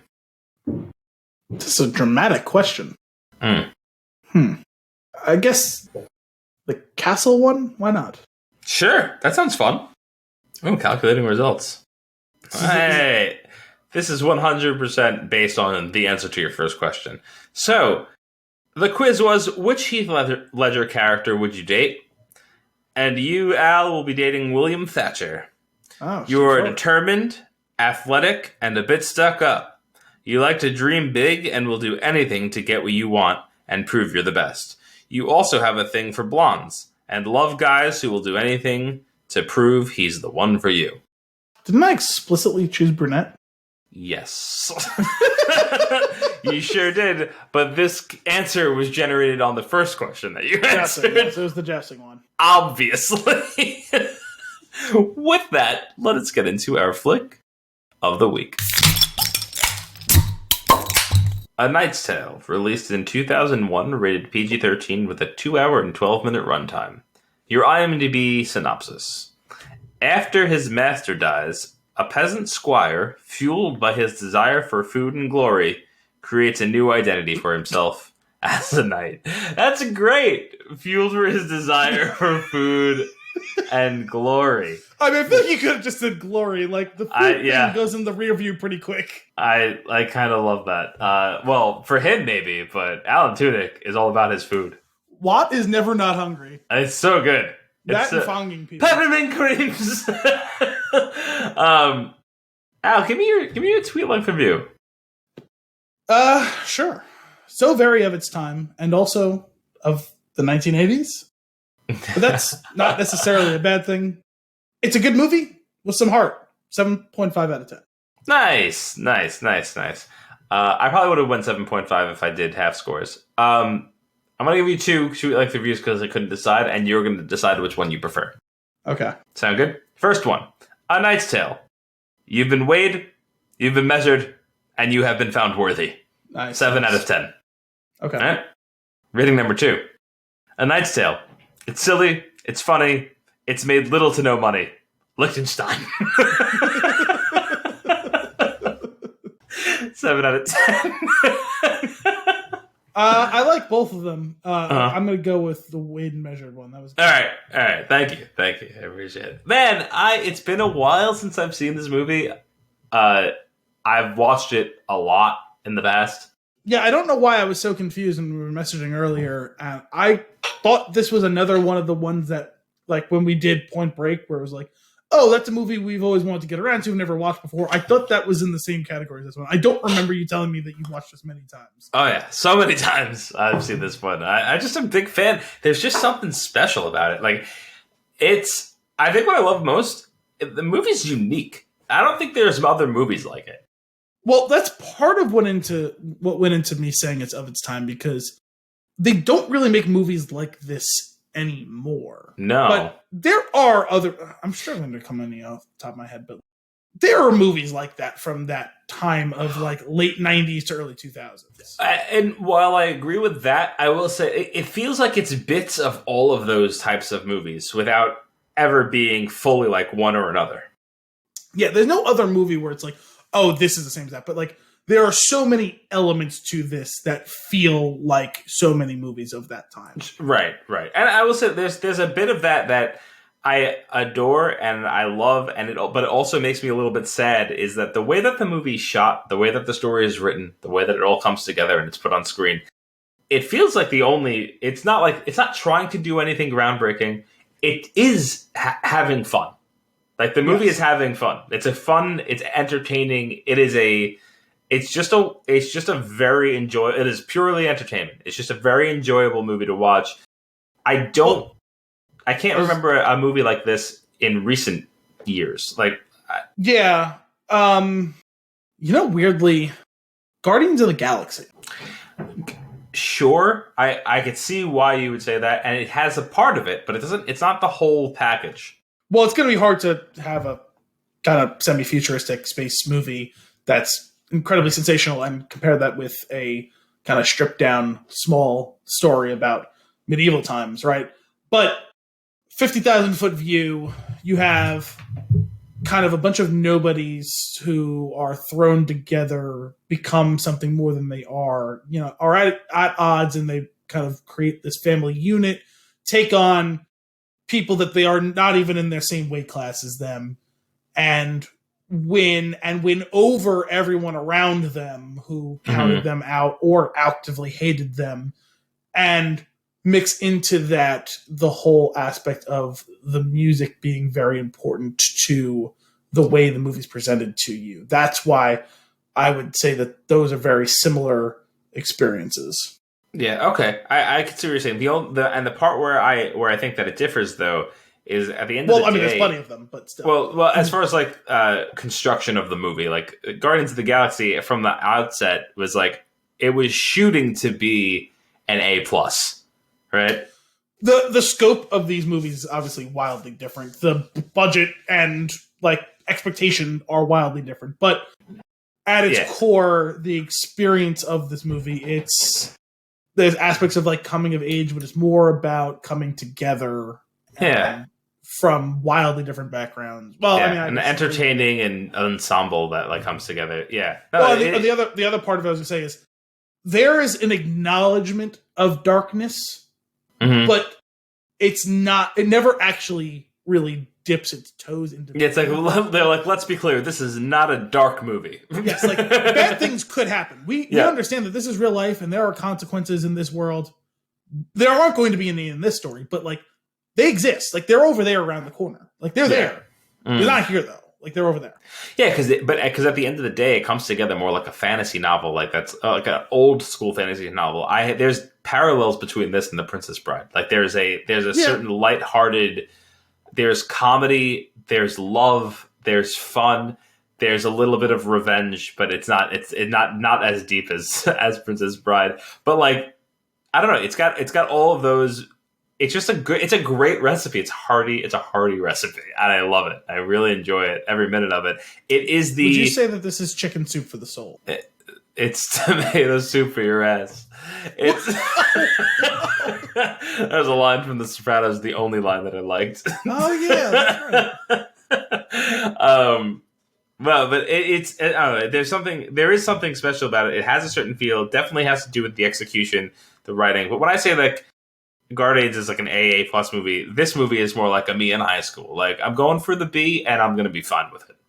Like that's. Well, what was funny is as I was watching this, I was like, I can't tell what it is about this movie. Is it a small budget, or is it like the first time someone's written or directed a movie or something like that?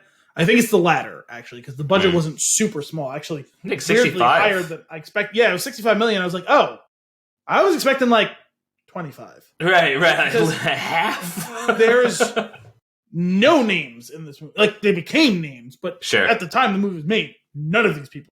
Yeah. Like, not in a noteworthy sense. Like, Heath Ledger was only just becoming famous at that time. Because that's right. He had a 3-year run of 10 Things I Hate About You, The Patriot, and this. So it's like... Well, 10 Things I Hate About You, have you seen that?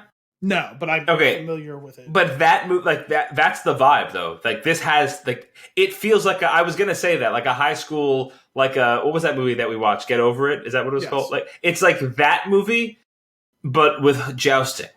Yeah. Again, harkens back to me saying it's of its time, because that was 2001. 10 Things I Hate About You is 1999. This is 2001. Oh, I can't wait till we do 10 Things I Hate About You. I love that movie. Yeah, I know a lot of people like that one. I just never got. I mean, obviously, it was like before I wasn't going to watch it when it came out. Sure. And it's just I've seen a bunch of those types of movies over the years, but there's so many of them I was never going to get to all type of thing. Yeah.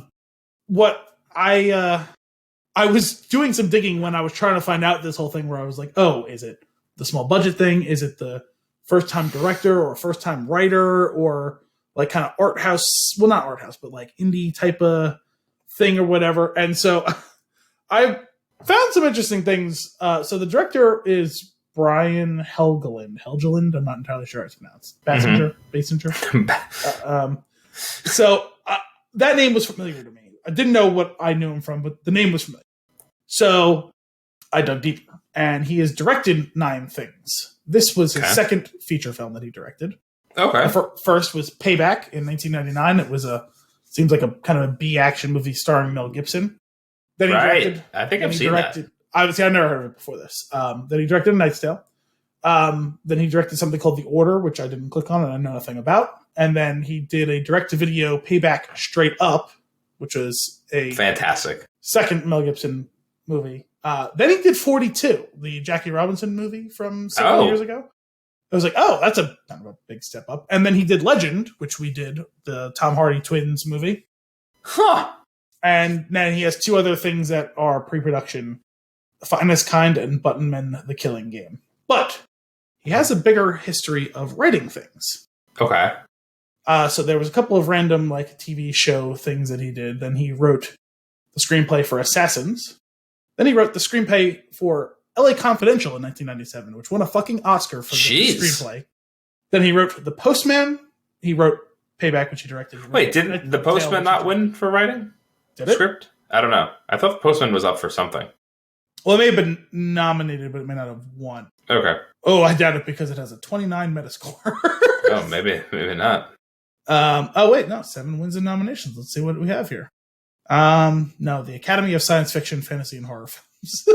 Oh, maybe it's not what I'm thinking of. No, I don't think it's what you're thinking of. I was going to say, I've never heard of this movie before. It stars Kevin Costner. No, that is exactly what I'm thinking of. I don't believe it won anything, no. Okay. Sorry, Payback, Knight's Tale. Then he wrote Bloodwork. Have you ever seen Bloodwork? Bloodwork? That sounds Clint Eastwood familiar. Movie? No. Actually, decent late Clint Eastwood stuff. Well, late, it's 20 years ago, but still. It's a decent little thriller movie. Okay. Mystic River, which I've never seen, but I've heard of. He wrote Man on Fire. This guy, all over the map. This is why I'm saying when I'm looking it up, I'm like, my goodness, who the fuck is this guy? He went Brian Helgeland. Early in his career for writing. Then he has some weird stuff, some okay stuff, some bad stuff, some good stuff. Man on Fire is a fucking phenomenal movie. Taking of Pelham 123, which is a remake. Then Cirque du Freak, The Vampire's Assistant. Was that the John C. Reilly one, I think? I think so. Green Zone, which is one of those nameless Matt Damon movies. The Russell Crowe Robin Hood. He wrote 42. He wrote Legend. He wrote Spencer Confidential, which was that... The Russell Crowe Robin Hood was bad. I didn't see it. I heard it was very boring. Yeah. I want you to know that you said Russell Crowe, and I was like, the Russell Crowe Robin Hood? And I was thinking Russell Brand. And that movie, I would watch.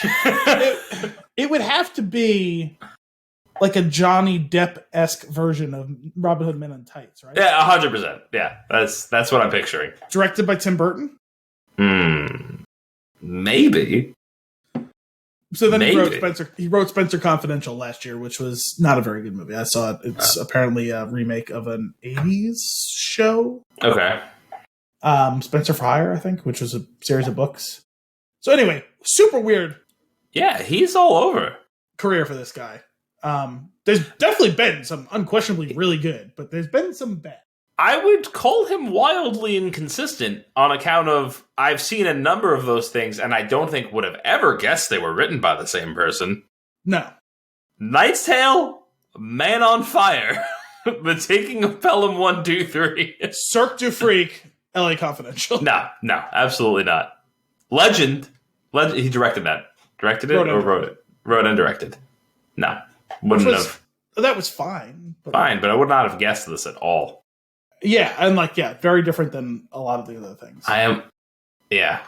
Weird. Okay, good for you, Brian. And you do what you want. Just get out there, make your movies. I guess. Good for you. He's doing. He's doing it. Taking swings. Seriously. Anyway, but circling back to this movie can't be made today. It's more so. It's not that it can't be made. It's just not being. No, I don't think it can. Unless you were to get old tech and revert to practical effects entirely. This was basically all practical, right? That's what I'm saying. Yeah, you can't. I feel like you wouldn't be able to make this because first off, it just wouldn't be cost effective. That's one. For what you're shooting for. I'd really like to know what the budget was spent on because don't get me wrong. They had to probably do a lot of takes. They probably had to build those sets, although it sounded like I was reading they made it all in the Czech Republic or something like that, which I'm assuming that's fairly cheaper to make a movie there, but than shooting it in England or whatever. Right. But they had to build all those sets, but how expensive could that really be? Yeah. Most of the sets are not that big. It's just little mini wood arenas that they made. The horses, there's a lot of horses and armor, so that's going to be cost. Yeah, costumes was probably the bulk of it. I do wonder how much cost was attributed to licensing, for songs. Yeah, but they're not going to, that's not millions and millions of dollars. Not millions, but I'm sure it was a chunk of money. And obviously, there was a lot of people in the movie, too. There's a lot of actors. But most of it is extras, though. But even so, if you think about the main cast, but none of them were big yet. They're not big yet. But you split that you're probably talking one current one more modern mainstream salary split because you had so many of them.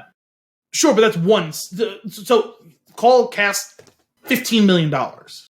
Yeah, think about how many movies have. What about insurance with those practical effects? Well, that's what lawsuits potentially. Someone got killed during the making of this movie. Actually, the funny thing is that first scene that where the Sir Hector gets killed.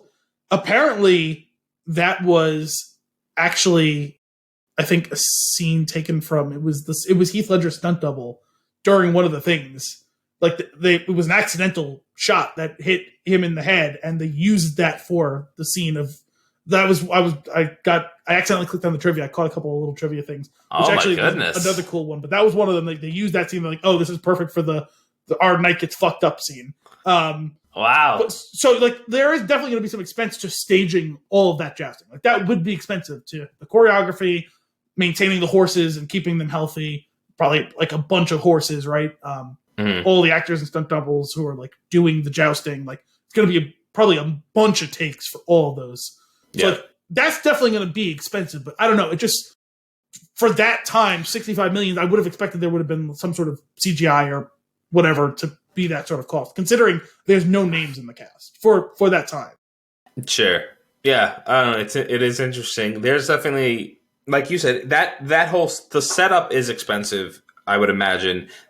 The lack of visual effects, it just like amplifies how many people were really in space for that, right? Like there's a lot of extras. Then it's like the number of locations. I don't know. It does seem like it was in different locations, like the shoots. From what I was reading, I think it was basically all shot in the Czech Republic. I think. Mm-hmm. Yeah, but even so, like it almost seems like the setup of wherever they did like the jousting, like they did seem different enough. Well, I'm sure they did it in different little towns or whatever, just to get slightly different geography around them.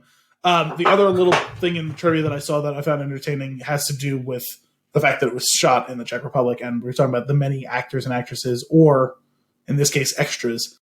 During the scene, I think it was when he does the melee, the first, like the melee that he does where he's fighting with the sword, and they announce him, right? And there's no response. And then Mark Addy yells and they all start cheering. Yeah. That was a take. All the extras were Czech and they didn't understand what Paul Bettany was saying. And they didn't respond until Mark Addy cheers him. And they left that in as the take because it was so unintentionally funny. This movie's an 8. Going up. That's awesome. I love that. They did that whole thing. No one understood what he was saying. So they didn't respond because they didn't know he was done like heralding him. And Mark Addy so good. Yeah, and then they all start cheering because they followed his lead. Oh my goodness. That is fantastic. So much fun. The characters, I love them all. They're so much fun. You want to talk about a character who I didn't expect to... Well, sorry.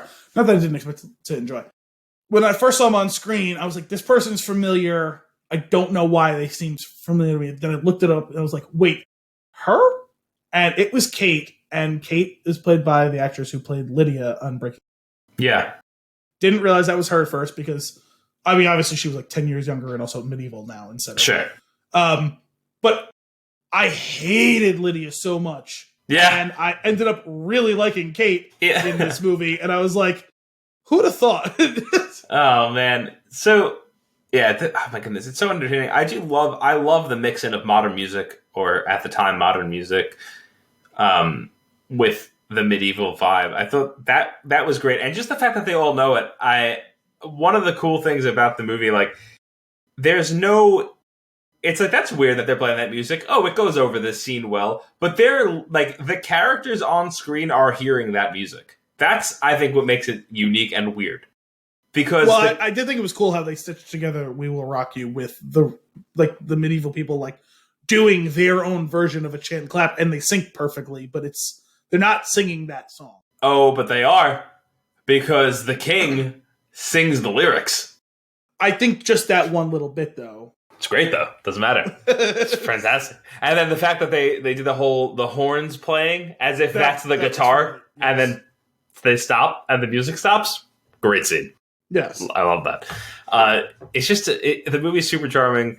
The set design is great, like, because like aside from the music, it very much feels like it feels like going to a Renaissance fair. It feels like going to medieval times. Like they nailed it across the board.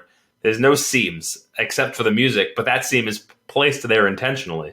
Mm-hmm. And I think it's a lot of fun. It's just, and also there's like a modern sensibility to the way that the characters act towards each other, how accepting they are of each other, what they're trying to do. And like, I don't know, it's a weirdly it feels like a weirdly modern story set in an older time.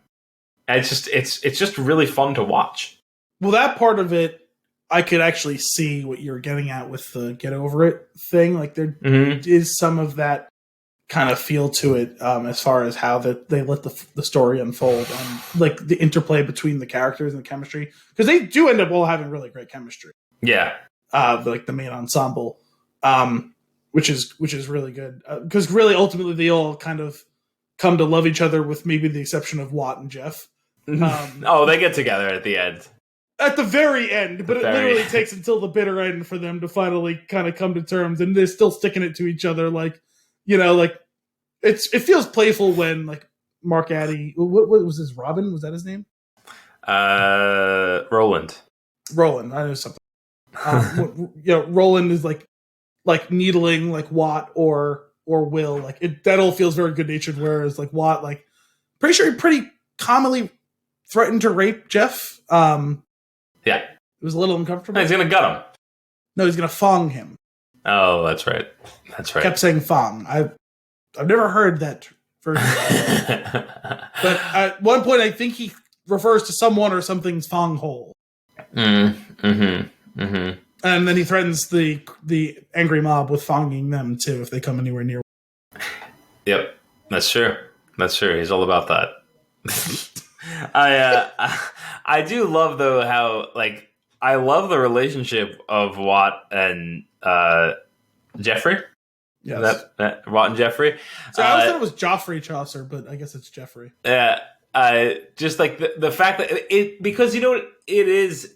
We said like it has that resemblance of a Get Over It, of 10 Things I Hate About You, of like that late high school, early college movie, and the guys, like the immature guys, have those same relationships as like you might remember from that time of like they're always like teasing each other and getting at each other, and like that whole scene. I love the scene. I know that the jokes are like it wouldn't necessarily hold up today, but at the time that it was written, and you having lived through that time, those jokes, that time, how people were. Like it captures it perfectly well when Paul Bettany is hitting the stick on, and he's like 1, 2, 3, 4, 1, 2, 3, 4. Watt doesn't lead, he follows like a girl, and then he gets punched in the face, and like that stupid like brawling man-child like thing was great. I mean, honestly, like maybe it's a bit of a cop-out, but like you can also ascribe it to, I mean, like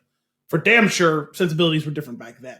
So I mean, like if you want to say it's playing is somewhat realistic, now there are definitely a lot of sequences where modern sensibilities have been imprinted upon on top of what's going on historically there, right? So like that is very of its time, like that sort of like emasculation, like homophobia stuff, whatever, like that is of the time of the early 2000s for sure.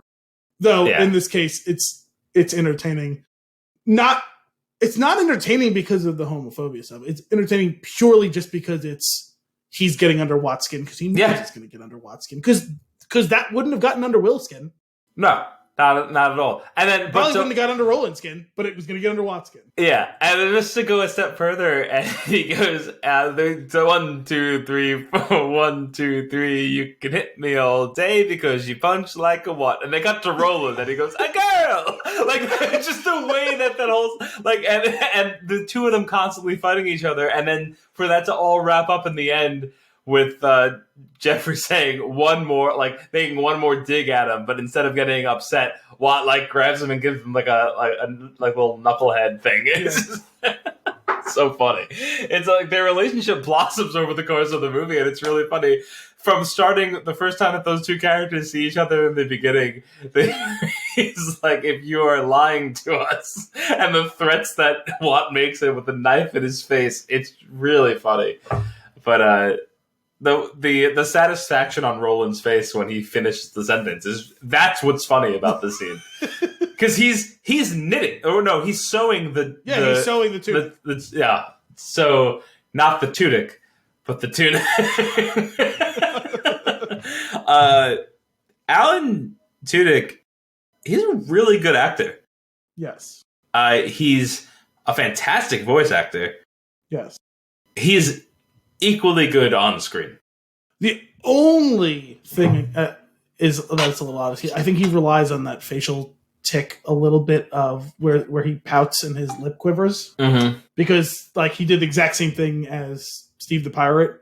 Sure. When he's down in the dumps, you know what I mean? Like, but other than that, yes, I think he is, because he's got wide range. He can play like manic, like Watt. He can play emotional, which he does a little bit as Watt. He does as Steve the Pirate.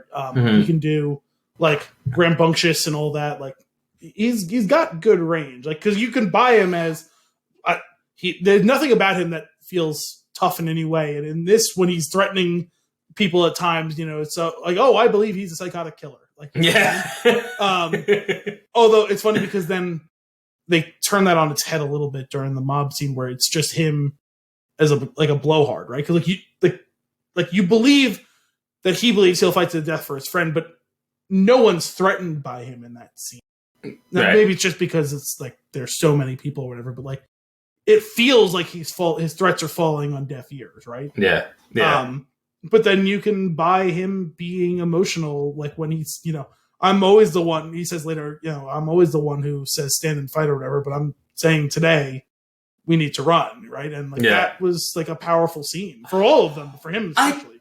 I don't understand how they were able to make so many heavy-hitting emotional scenes in this ridiculous story. And that's why I was saying, like, kind of where it's like, oh, like, it's an acknowledgement that things could be dark and that like the world is real, right? Because there are a couple of times where they choose to make it real. The scene, we don't often discuss the movie beforehand, but you were messaging me about, you know, if you don't feel something during the scene with the father when he comes home, like, like I almost, like, I got choked up, like, because like you could see it coming. I'm like, oh god, he's gonna be able, like, okay, will he recognize him? Like, is he gonna say it, whatever? And you see him put it together, and like, did he follow his feet? I was like, nope, I'm out. It's over. I can't watch this. Like, it's real, man. Like, that was, I mean, like, they give the father like 4 lines in this movie, and he stabs you in the heart with that line. More realistically, when he said, did he follow his feet? I went, yeah, he followed his feet. He's right here. Oh, man. Question on that scene. They're sitting there after they embraced. They're catching up. They're relaxing. They're sitting together. They're enjoying a meal. The roof is leaking. Is not good enough for a Thatcher. Good enough for a blind Thatcher. That whole scene. Mm-hmm. Is a Thatcher a person that fixes a roof? Yeah. So when the roofs don't have like tiles or shingles, but they have hay and mud, it's called thatch. Right. Thatch roof. So, right. Yes, a Thatcher is one of Thatcher's roofs. Here's the question. At what point was the leaking roof written in? Probably when they decided that he was going to be blind. Okay. I'm curious if, like, because when did the name Thatcher come in, though? What's that?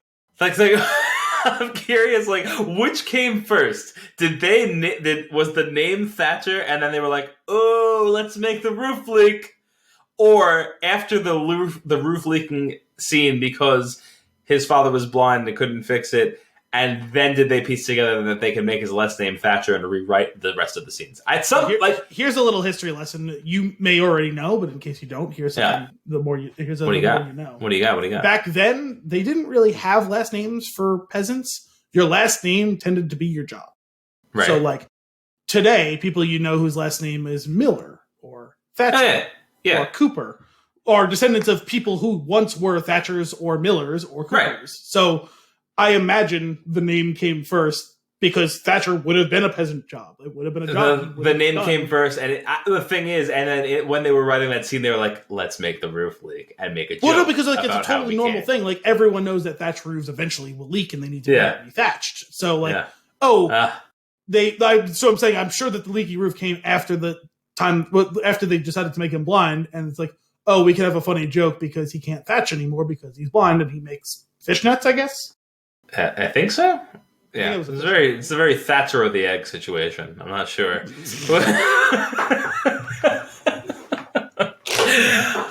Anyway, don't thatch your chickens before they thatch.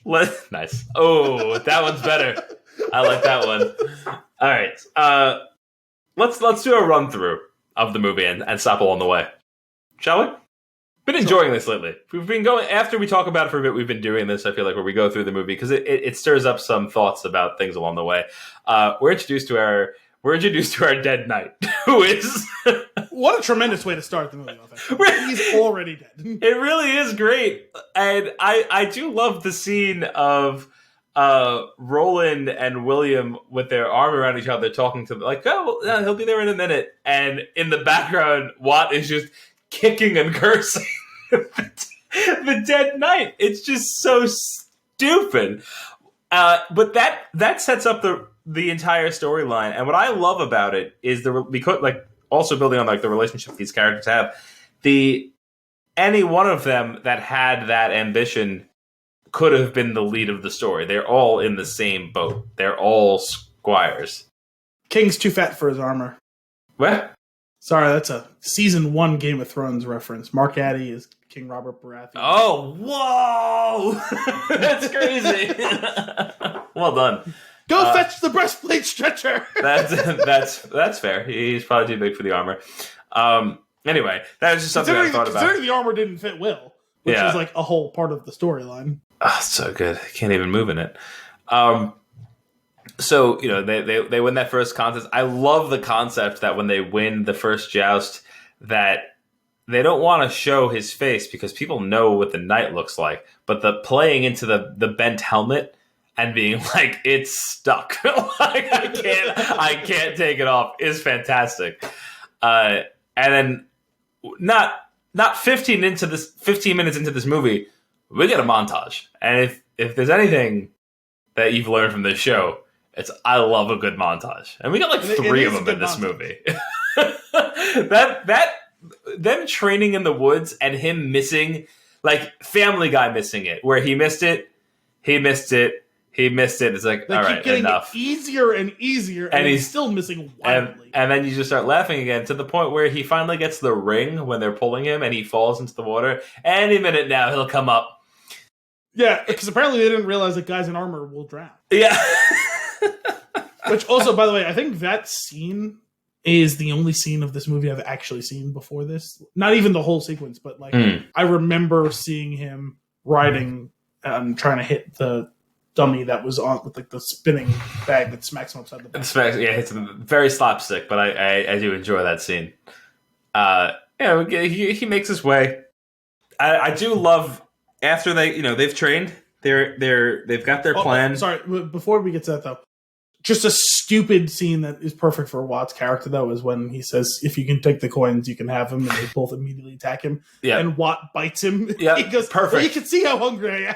Perfectly written character. Oh, man. Damn your stomach.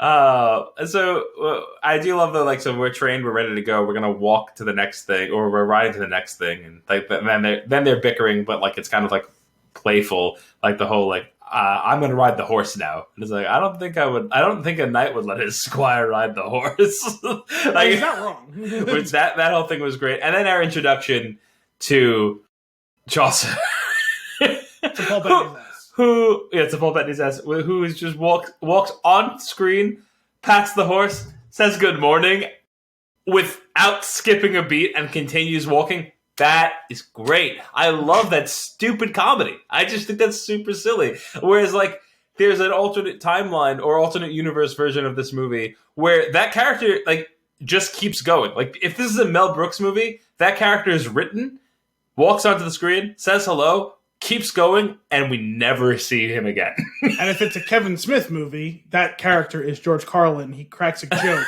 and then we never see him again. That's right. But no, he becomes a main character who is perfectly, perfect timing. He is there because he can write things, including letters of papers of something, papers of patents of. I'm assuming that was supposed to be patent, right? Patents of royalty? Nobility.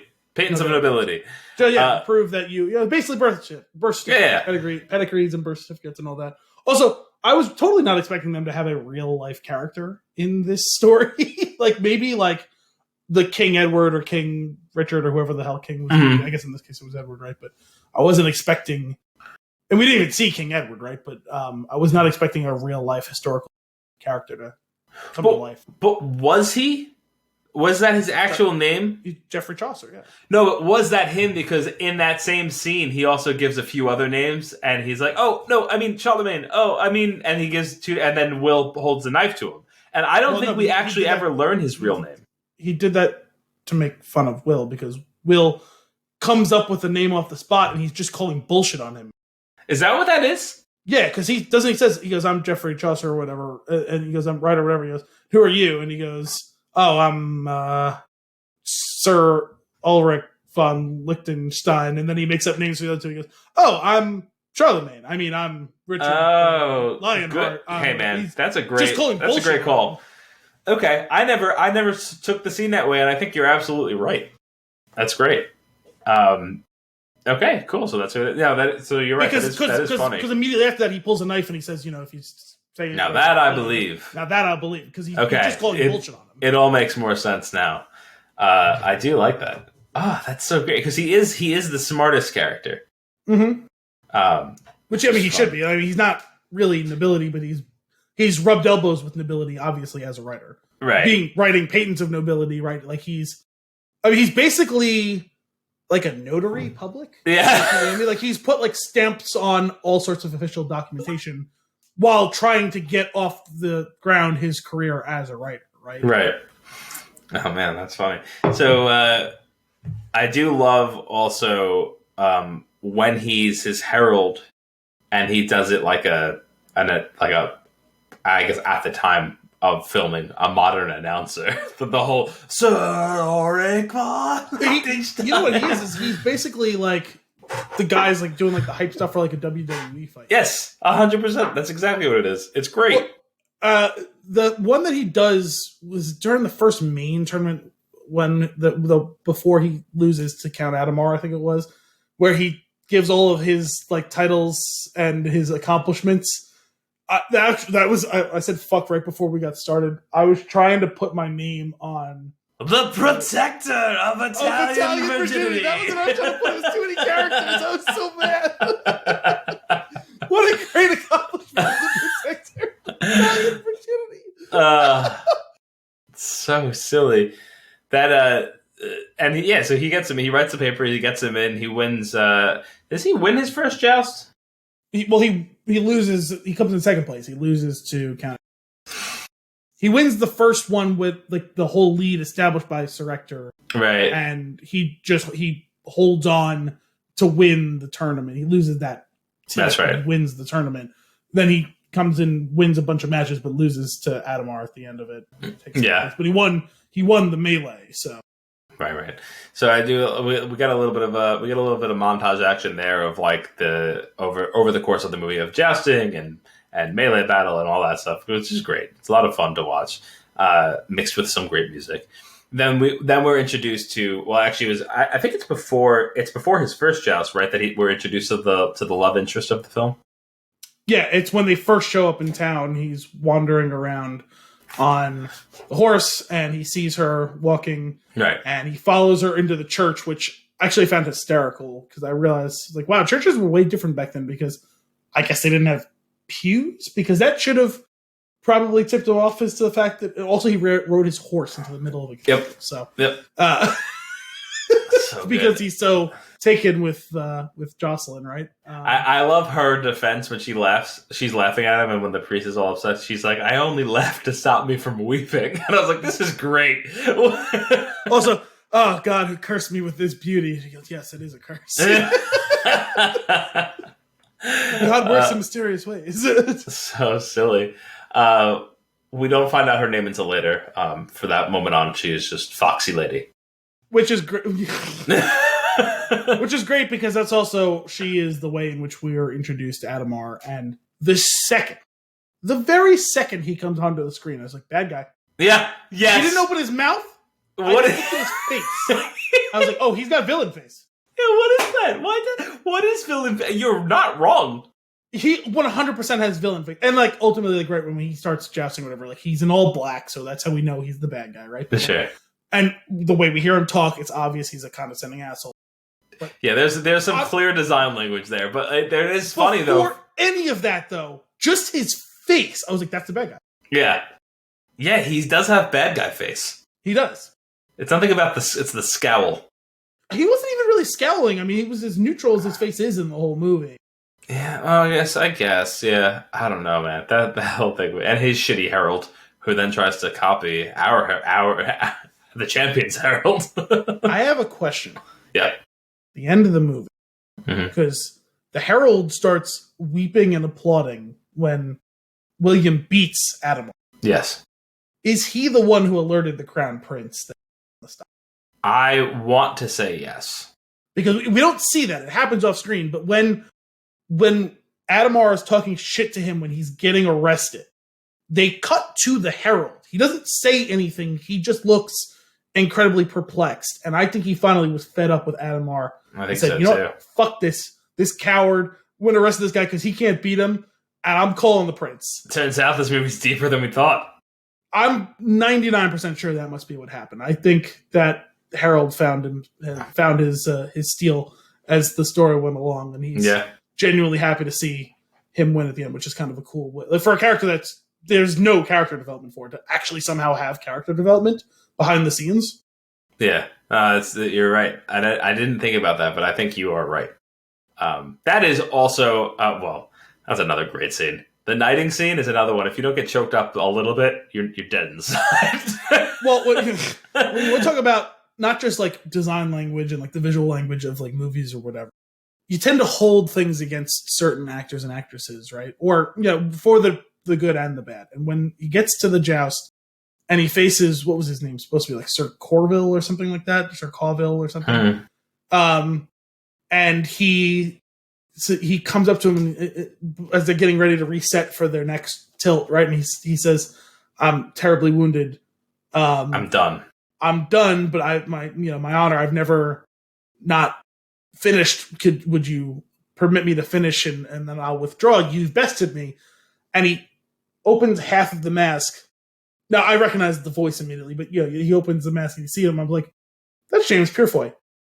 He's always a bad guy. He's gonna ask him for mercy and then betray him, and then we're gonna see does he lose or whatever. Like, I was 100% certain. Yeah, he was bullshitting him and he was gonna try some underhanded trick. And then when it actually didn't happen, I was like, oh, is this the first ever on screen of like James Purefoy is not playing a villain? Right, no, he's the noblest of the noble. He got all his noble out of the way for this movie, and then he became the bad guy for all future everything else ever. But it's great because I totally didn't see it coming that he was going to be the Crown Prince. I just assumed he was going to be some other knight or whatever. Like, seeing the journey his character went on ended up being interesting for me. Just as someone who's seen him in a handful of different like movies and TV shows, and I enjoy him as an actor. He's a great villain because he does that campy villain voice tremendously. To see him turn those talents to good. I do love that scene where he takes his hood off while William's in the stocks, and it was very like Assassin's Creed because they're all there and like they all have weapons or whatever. Yeah. It was like, Jesus Christ, are they like some sort of like group of assassins or whatever? And it's the Crown Prince and his royal guard. Yeah. Now tell me if this crossed you. I hope that you laughed at this the same way I did when you're in your watching of this. I never thought of it before because it's only recently that I've known of Paul Rudd in this situation. But when he leans over on his knee and looks at William and goes, "Look at us," I almost lost it because that's all I could think about. What a thought! Oh, so entertaining. If we were to step back a bit, we get our actually naked Paul Bettany. Which time? The first time, right? Then we get into the town, and then he's making more bets, which we get the glimpse of. They did some good. That was good directing. Great setup and shots of those scenes. Him like catching with his eye like the dice game. Yeah. And being like, ooh, and you're like, oh, like it's like we kind of assumed up front, but now we are certain that like he is a gambler. That's how he loses his, and like a really bad one. Why is he always betting his clothes? I guess that's all he has. But still. Right. Well, it seems like as punishment when he doesn't have anything that's to humiliate him, they take his clothes. Not that he's betting them. Well, I mean, there's a reason that there's that old phrase, you lost your shirt. Like, yeah. It's like that is a thing. Like, when that's all you've got, you bet your clothes. So, but the way that builds up, it's like, all right, we're taking him in. He's going to do the stuff for us. He's good now. Next time we see him, he's naked again. It's like, God damn it, Chaucer! Also, they were way too ready to just give him everything he asked for. I mean, I guess it was probably because he was a knight. Or at least they thought he was a knight. Mm-hmm. But he goes, you've humiliated him enough, give him his clothes back, and also we'll come back and pay you at an undisclosed time later on. Yeah. They were way too cool to be like, yeah, okay, that sounds good. Well, that tracks. They didn't even leave any collateral. No. That'd be funny if they left Watt. That would be on brand. So then there's the whole, his armor gets cracked, the whole like going to the blacksmith and introducing Lydia into the fold of characters. We're just going to call her Lydia. I'm going to call her Lydia. But she's like just this fantastic blacksmith, and I love the idea when she makes like the super thin armor for him, and it's like it's comfortable, and he's Watt's like he's gonna be dead. And then when I love how they're all like, that's not gonna work, you stupid girl. Yeah. Even though it looks beautiful and like they've not tested it, they don't know how strong it is or not. Like, sure, like it's against convention or whatever, and I understand they're stupid medieval people, whatever. Like, but like, I mean, it looks good. Yeah, it is metal. It's not like it's not like they poked it and there was a dent in it. I mean, it's like, can we at least whack him with something first? No, I'm surprised they went straight to that battering ram. That battering ram thing was great. When he laughs and he goes, "I didn't feel a thing." It was very like Frodo grabbing himself, like, and Aragorn going, that would have scared a wild boar. I love it is ridiculous of the two Nike symbols. The upside down swoosh, two of them. It's pretty funny. We get to they go to the William goes to the dinner. And I love this scene of first off, it's ridiculous. He has his tunic. Also, the only time we get actual medieval music. For a little bit. And then it turns into something else. But I do love Roland describing his tunic, but like so clearly looking at the tent behind them and describing the colors on it. Because then he sews that into... it's so good. I love that. How does it not come out looking like dog shit? I don't know. He's like, how did something like, because like up until then they've always found a way to fake it. Like, this is the one time where it should have been like, we don't have fine cloths. Like, there's a backstory here of him being like great with a needle and thread because he was like patching the wounds of the knight that they that they worked for. But you got to cut some stuff for the 2-hour movie. But anyway, so they're dancing. I love how like they're getting ready to do the dance. First off, I like this idea of like everybody in the room is into the dancing, right? And we're gonna sit together and we're gonna all dance the same way at the same time. I think that's fantastic. But I love how shitty, what is his name? Adamar. Shitty Adamar is like, oh, why don't you show us the dance of your hometown? At this point, he is not suspecting that he's not a knight. Oh, no, I thought he was. That comes a little bit after, I feel like. I think he always has, because he knows he's like a hedge knight, but he seems like a particular poor hedge knight as it goes, because he's like, some of these lesser knights, basically peasants. Like that was a thing. Sometimes like worse than, I think he says, or like might as well be. So, something along those lines. But so his whole thing is like, oh, I'm going to embarrass this guy because I'm good at doing that. I could say shitty things while everybody's listening and make myself feel good. And he's like, oh, why don't you show us a dance from your hometown? It goes like this and like this, and then Jocelyn's like, yeah, I know this dance, and she just and she gets in there and she starts dancing, and then my favorite thing in a movie like this with a dance that everybody does, everybody else knows it right away, which is great. It's a great. Well, it was a very simplistic dance, and I guess he was smart enough to use like the one dance that like Kate taught him was like, oh, it's very similar to that one. Oh, yes, we all know this. Except you bow. It's like being like, oh, yeah, no, it's got a couple of moves, but it's basically the electric slide. But the rage... Okay, yeah, sure.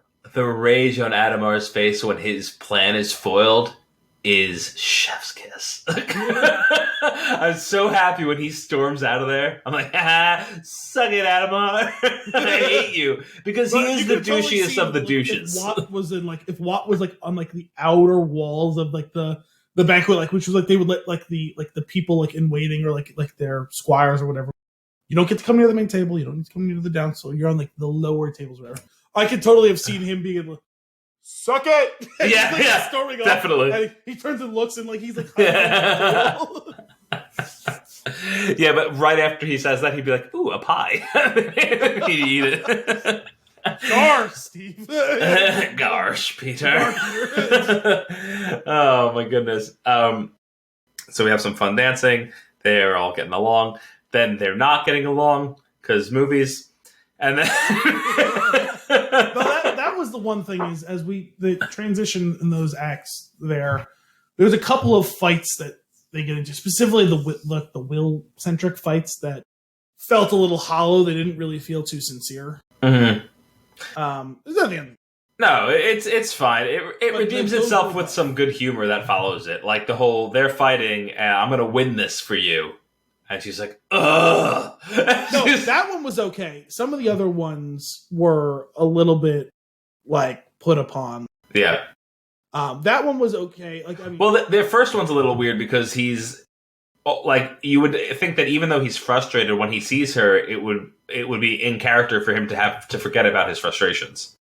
Yeah, but he does. But it wasn't just that. I mean, I forget what it was. There's one of the arguments he has with the guys where he's really adamant about something that felt a little forced. And I'm like, what are you? Why? With her, I just think it escalated quickly, but like it was at least like it was something that you'd expect where like one of them is rich and one of them's poor, but he's pretending he's not, but he can't really let it hide because as much as he wants to be this and he wants to be with her, how flippant she is about some of that stuff is going to rub him the wrong way. And like, that's valid. Like, I understand why that's the case. Right.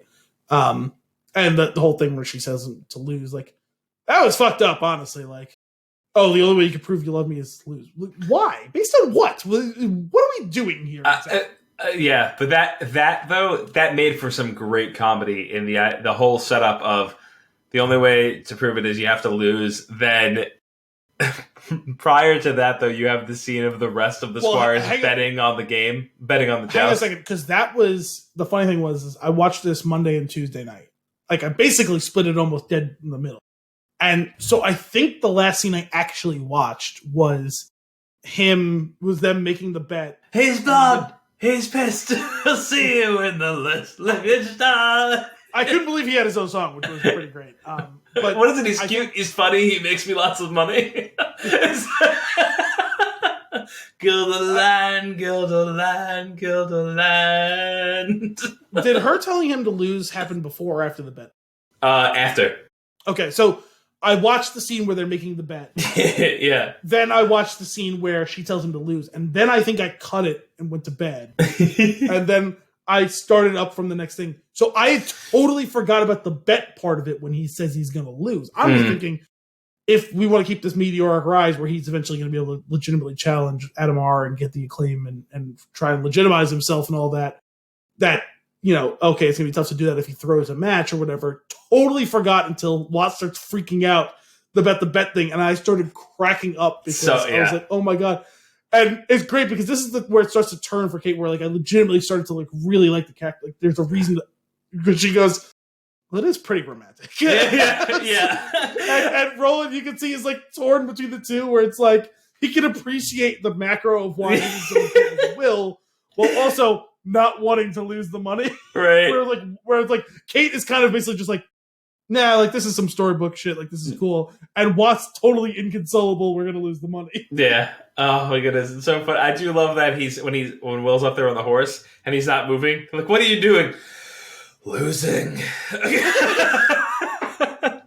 And then when Jocelyn sends her, is it her maid? Her lady in waiting. Her lady in waiting. That's it. My lady says, if you want to prove your, I know I have to lose. No, if you want to prove your love, you won't lose another match. You'll win this tournament.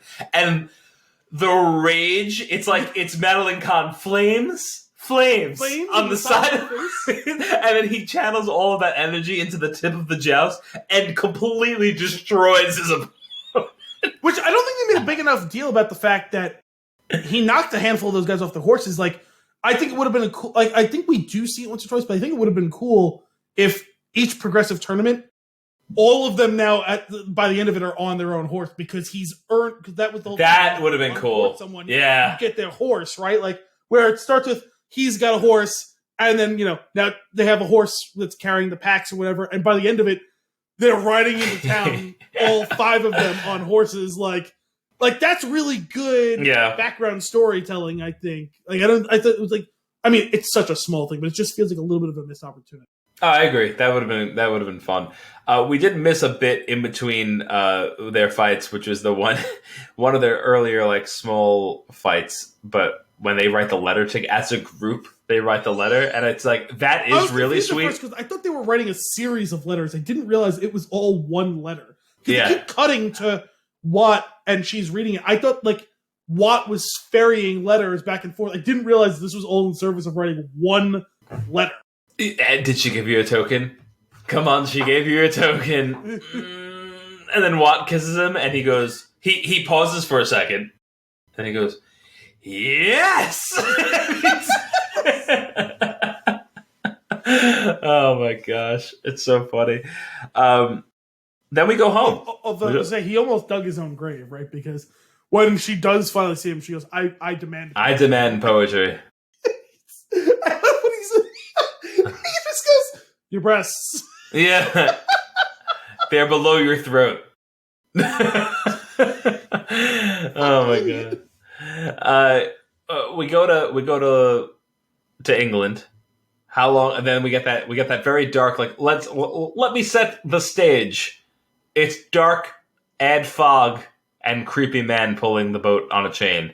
Now you know that this is a dark time. How long has it been since you've been home? Was it 3 years? 6 years? Pause. 12 years. And it's like, whoa, 12 years. Also, did you recognize when we finally saw Sir Ector? Did you recognize it? When we finally saw who? Sir Ector, the guy that he apprenticed for, the knight who died in the beginning. Yeah. That's the only time we saw his face. Did you recognize it? He looked familiar. Who was it? He was Little John from Robin Hood, Prince of Thieves. Oh. Okay. I was watching him. I was like, oh, I wonder who, like, Sir Ector is. And he kind of, like, smiles / like grin, like he grins like a toothy grin. I was like, that's fucking Little John, isn't it? I've seen Prince of Thieves like a million times. That's a great, like, old medieval movie. Like, apparently he can only play roles in the medieval times. Yeah, that's funny. But I loved the reveal of, like, Will walking through the town on the horse alone, and then the little girl, like, kind of dreaming, and then him being like, I used to live here. Do you remember? I was so certain that was going to be his sister. Like, the sister that he never met, because he asked her, like, how old are you? And she's like 9.5. He's like, okay, he's been 12 years. I was wondering, he was like, never heard anything about the mother, whether it be his sister or half sister, whatever. I was like, so certain. He's like, oh, do you know John Thatcher? And I thought she was gonna be like, yeah, it's my dad. We live over there. Yeah, that would have been intense. I do think I loved the way that they did play that out, because it was, like, so clear. Like, while he doesn't say it out loud, he had resigned himself to the fact that his father is probably long gone. Not just resigned. He felt pretty certain. Oh yeah, my dad's dead. I'm just going to see the neighborhood. Like, yeah. Oh, you're telling me he's alive? Okay, cool. And then he walks in. Then we get that I can't go over it again. But that back and forth that they have, which is just fantastic and beautiful. I do have to ask though. At no point did we see any indication that someone's following him, and, like, the streets are empty. Yeah. How the fuck did he follow him? Movies. That felt a little bit, like, tossed in there, like shoehorned in there. Yeah. Yeah, that's fair. Skipping ahead, because we went through a bunch of these parts already, but, like, Will in the stocks. It is a heartbreaking scene when they're like, when Chaucer and the lady in waiting, that's who comes? Oh no, Chaucer and Lydia, Kate, yeah, Kate. They, I'll go back to calling her Kate. Chaucer and Kate come and they have the bad news, and like the look on their face, like this whole scene is acted really well. Yeah, everybody is negative ass in this scene, and it's great, and they really sell it because you can see how badly Will wants it. Even Paul Bettany. I mean, we see plenty of his ass. Yeah, but his pants are on because there's nothing left. He's got to cinch his girdle really tight. That's right. But no ass to hold it up. Nope. But that whole scene is great. But like you said, I always like, what is it? I'll always stand by. I always tell you to like stand and fight. Yeah, he's like I'm one who always wants to fight, but today I want us to run. Yeah. Oh, it's so heartbreaking. But it ends up leading to that great scene of Will being knighted, and then the Sir William, and the single tear rolling down Paul Bettany's cheek is an Oscar-worthy tear. First off. But it's great. Love it. As opposed to the tears streaming down Jocelyn's face during that scene, where not that her performance was fine, but those were very clearly we're gonna spray your eyes with something to get tears just pouring down your face tears, because like it was two perfect streams of tears coming down. Yep, it's noticeable for sure. Then we get the cheating whore who uses his spiked lance. It's called a lance. Hello. That's another great line. I do have a question. Yeah. The very first one, they find out he's cheating and using the wrong lance. Yeah. Like they physically have the evidence in their hand. Uh-huh.